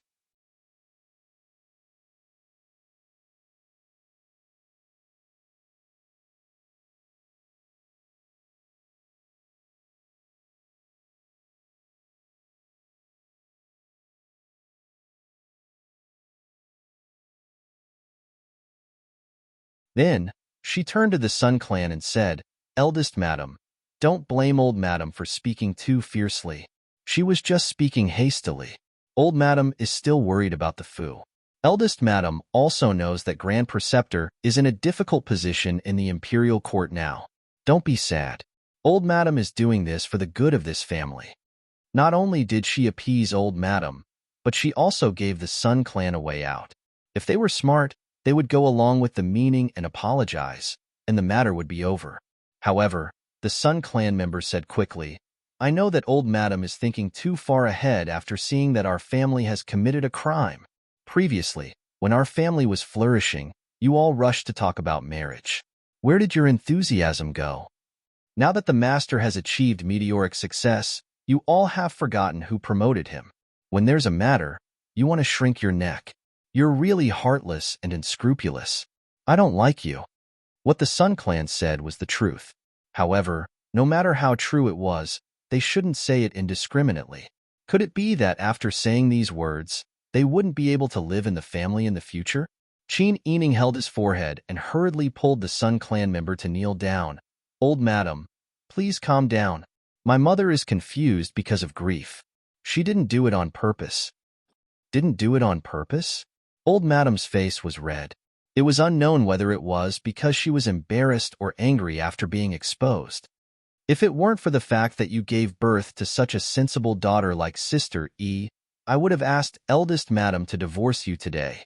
If you don't want your son to have the reputation of flattering the strong and stepping on the weak, then come and divorce me. I've had enough of this kind of in-laws. The Sun Clan member shook off Qin Yining's hand, got up, and left. Qin Yining hurriedly chased after the Sun Clan member and pulled her back. He even gave Qin Huaining a meaningful look. In any case, Qin Huaining was more tactful than the Sun Clan. No matter how much she didn't get along with Qin Yining, she should know who was family behind closed doors at critical moments. In the end, they were all members of the eldest branch. When the Sun Clan caused trouble, the entire eldest branch lost face. However, Qin Yining obviously overestimated Qin Huaining's intelligence and underestimated her selfishness. Old madam, Qin Huaining knelt down. There was a layer of mist in her swollen eyes from crying these days. Please calm down. Mother didn't mean to say these things. Mother's relationship with father is very good in private. Even if you don't look at other things, at least look at father's face and forgive her. These words were persuasion, but when used on old madam, it was equivalent to pouring a ladle of hot oil on the fire. Old madam doted on her son the most and had a kind of possessiveness towards him.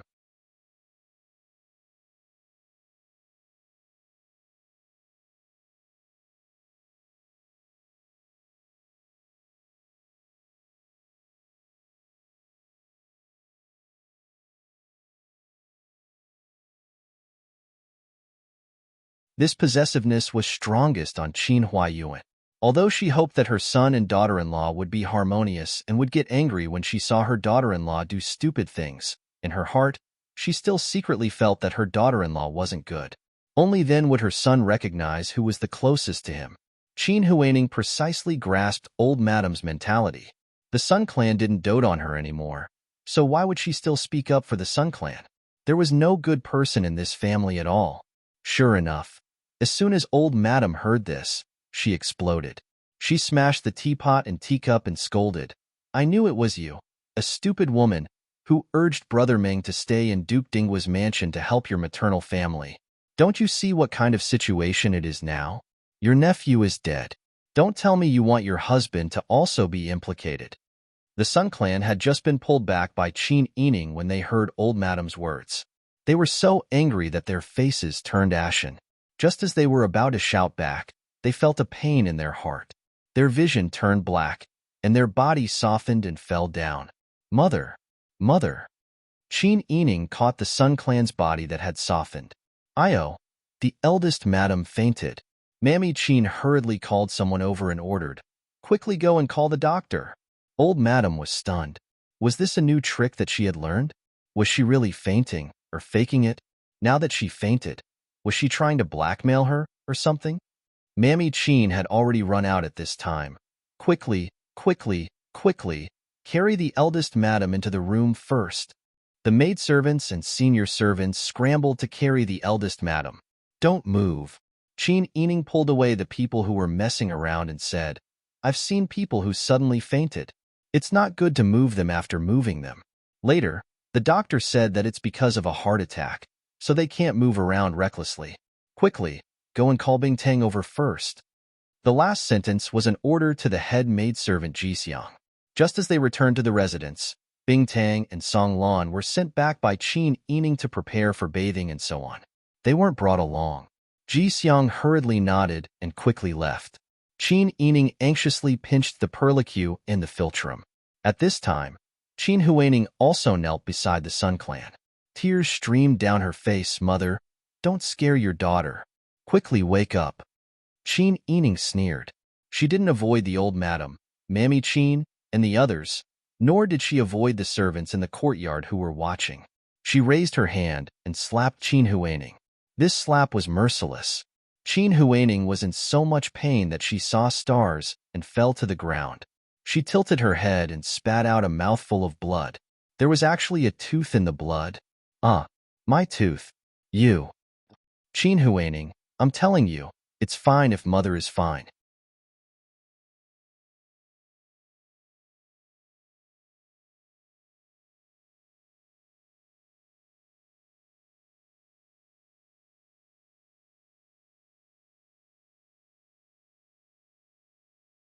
If anything happens to mother, I'll be the first to chop you up. You dare. Try me if you don't believe me. Qin Ening's gaze was so sharp that it scared Qin Huaining so much that she trembled. She didn't dare to meet her gaze again, and her confidence weakened. How can you blame me for this?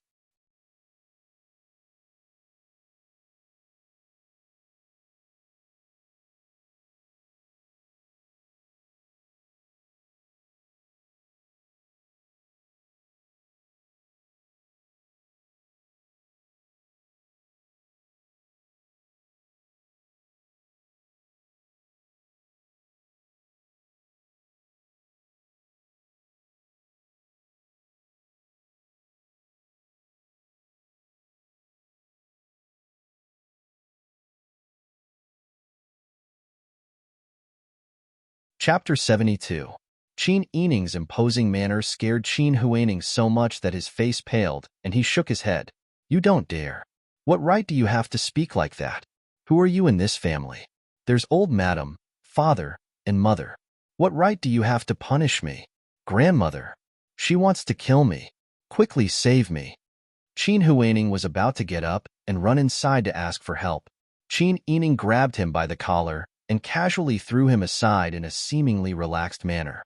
Qin Huaining retreated several steps and fell in the middle of the courtyard. Try shouting again. His harsh words scared Qin Huaining silly. She no longer dared to make a ruckus. She only knew how to cover her face and cry in grievance. The surrounding servants were all frightened and didn't dare to breathe loudly. In the courtyard, Qin Ening called out to the Sun Clan in a gentle tone that was completely different from before. Mother, don't be afraid. The doctor will be here soon. Mammy Qin looked at Qin Huaining and quietly entered the room. Old madam, what's going on outside? Old madam shook her head and sighed. I'm really disappointed in Sister Hui. Now that I've calmed down and thought about what happened just now, wasn't it because she mentioned Brother Ming that I was so angry that I spoke without thinking? This isn't the first time she's done this. Mammy Qin secretly thought. You're not doing anything now because you didn't see with your own eyes how fourth young miss knocked out a person's tooth. She only dared to criticize silently, but she still had to reply. It's just that Miss Huaining just had a tooth knocked out by fourth young Mississippi, ah? Old madam stood up in surprise. She could hear the noise outside, but she couldn't see the scene. Sister Hui actually knocked out a tooth. Old madam hurriedly wanted to go out. Mammy Qin held old madam's arm and said softly, Old madam, you're not feeling well today. You were also angered by first madam. You can't go out now. It won't be good if you catch a cold. I think fourth young miss has a plan and a sense of propriety. When she makes a move, won't she teach Miss Huaining a lesson for you? But Sister Hui, old madam, the reason why Miss Huaining dares to sow discord between us is because she has nothing to fear because of your favor. It was time to teach her a lesson and see if she would restrain herself. Moreover, don't you want to see fourth miss way of doing things? In any case, this servant really wants to see if fourth young miss will be like first old master when he was young. Speaking of Qin Huaiyuan was the Dowager Duchess's weakness. When Qin Huaiyuan was young and impetuous, he had dealt with several old concubines with thunderous methods. If anyone dared to touch her, as his son, he would be the first to be unwilling and play with them to death. Old madam smiled. Sister, he is very similar to Brother Ming. She takes after her father in terms of filial piety. That's right.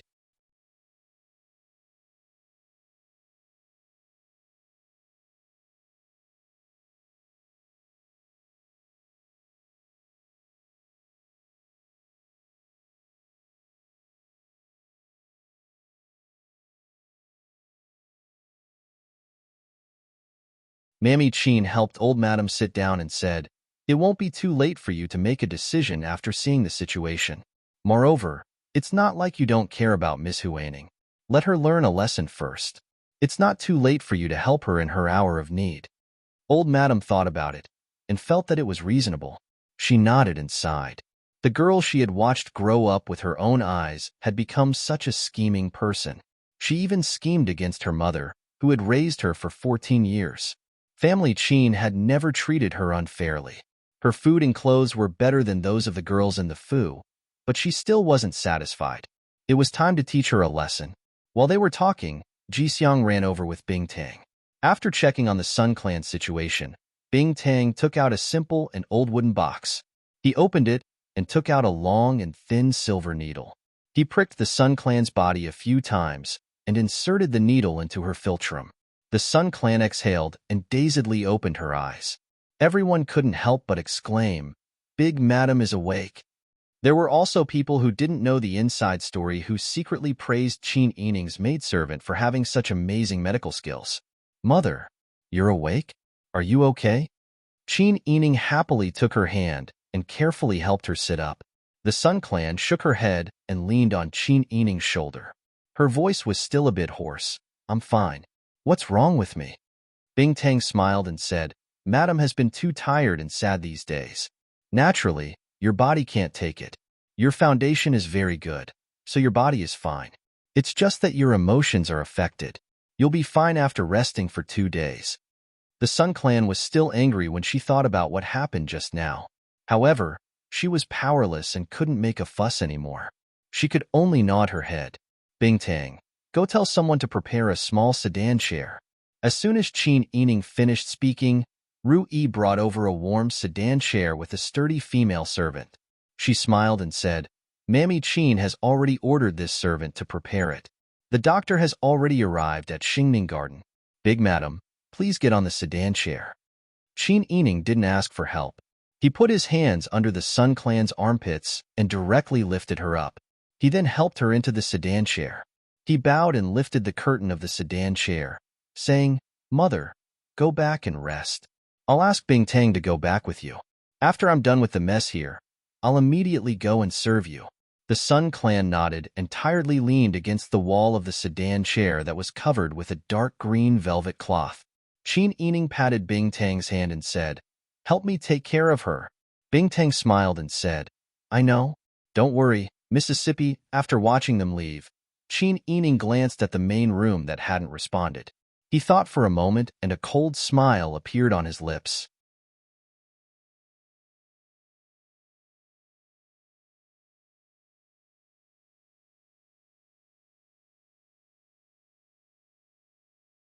He turned around and grabbed Qin Huaning by the collar and lifted her up from the ground. Qin Huaning was so scared that she screamed, "What are you doing? Mother has already woken up. This is grandmother's courtyard. How dare you be so presumptuous?" Qin Yining didn't say a word.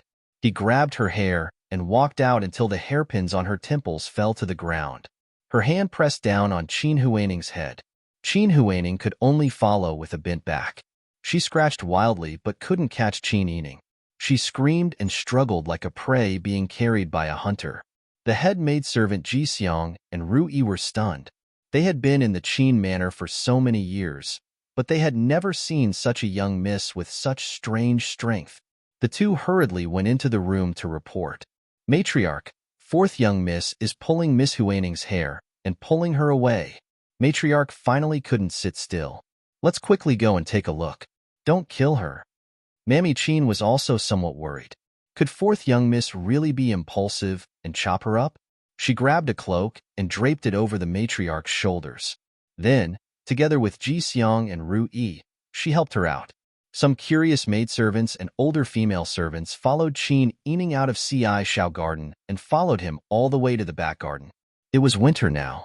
Although the surface of the water wasn't as thick as it was in the north, there were still ice shards in the pond. Qin Yining came to the side of the lotus pond and directly threw him in without saying a word. With a plop, Qin Huaning's entire body fell into the lotus pond full of mud, remnants of lotus, and ice shards. The water wasn't deep and only reached his waist. However, Qin Huaining fell in horizontally. He was scared stiff and had the instinct to survive. When the matriarch rushed over, she only saw Qin Huaining struggling in the lotus pond and shouting for help. Qin Yining stood on the shore and sneered, "You won't die. Stand up." Qin Huaining struggled for a long time before hesitantly standing up. Only then did she realize that the water only reached her waist. She immediately became angry and embarrassed. All kinds of emotions turned into resentment. Her muddy and battered appearance was seen by second foreign, third foreign, sixth foreign, seventh foreign, and eighth foreign, who had just rushed over after hearing the news. The womenfolk were also scared stiff. Mammy Qin frowned and ordered, "What are you all standing there for? Quickly pull Miss Huaining up." Seeing that the matriarch had come, Qin Huaining had a backbone. She went up to the shore and squatted on the ground. Then, she hugged her shoulders and sobbed. She looked like she was scared stiff and only knew how to cry. Qin Yining said, "I let you go down just to wash your mouth, brain, and heart with this muddy pond." Qin Huaining sobbed even louder. "The family Qin raised you for 14 years and never treated you unfairly.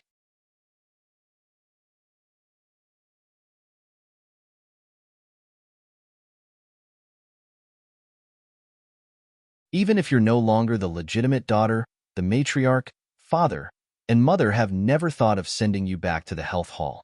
You don't know how to be grateful. Instead, you instigated the relationship between mother and the matriarch. Are you still worthy of being called a human?" Qin Huaining shook her head. "I know you hate me, but what crime did I commit? You were indeed innocent when you were exchanged, but what did you do? I don't hate you. You don't deserve to be hated by me. I will only kill you." Qin Huaining hugged her knees and cried until her whole body trembled. Qin Yining sneered, "You don't have to use that delicate and pitiful act. I'm a barbarian. I don't like it. Since the matriarch and all my sisters are here today, I'll say it here. If I find out that you instigated trouble and used mother again in the future, it won't be as simple as today." Was this simple? Not to mention that one of her teeth was knocked out. She was also thrown into the lotus pond to eat ice water and mud. What would it be like if it wasn't simple? "You dare." Qin Huaining finally raised her head. She was trembling like a sieve. "Don't you know whether I dare or not?" Qin Yining knelt down in front of the matriarch and said sincerely, "Granddaughter's behavior was disagreeable. I know that I was wrong, asking the matriarch to punish me." For a moment, the matriarch didn't know whether she should punish her or not. Her appearance was 70% similar to the young Qin Huayuan. Her imposing manner of not allowing anyone to hurt her mother made the matriarch think of herself and her eldest son in the past. The matriarch also knew that Qin Huaining really needed a powerful person to deal with her. Otherwise, the inner residents might be stirred up by her. Thinking of this, she frowned and said, "Although you're reasonable, your methods are too ruthless. You threw her into the lotus pond on such a cold day. Aren't you afraid of making her sick?" She actually didn't mention that tooth. Yes, granddaughter knows her mistake. Qin Yining instantly understood the matriarch's thoughts and secretly let out a sigh of relief. Qin Huaining raised her head and looked at the matriarch in disbelief. "Grandmother, don't you love me anymore? How can you treat me like this?" The matriarch looked at her miserable appearance, which was covered in dirt. She felt distressed and angry. "Sister Hui, I watched you grow up. I know what you're thinking. You're on your own." She then instructed everyone, disperse. What are you all gathered here for?"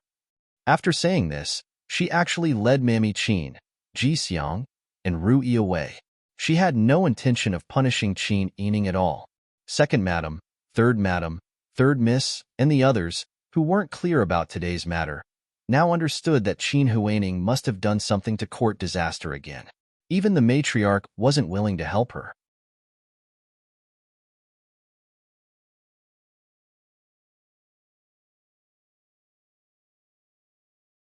Qin Yining bowed to her two aunts and cousins and explained that the Sun clan had fainted today and needed to immediately attend to them. The sisters were also concerned and followed Qin Yining to Xingning Garden. Qin Huaining was carried back to Snow Pear Courtyard in a small sedan chair by Fuguwei and Kaiyun, who had rushed over after hearing the news. When the back garden quieted down, Qin Huayuan and Yu Yin brought their respective attendants and came out from the rockery not far behind the lotus pond. You're tuning in to the Romance Rendezvous YouTube channel.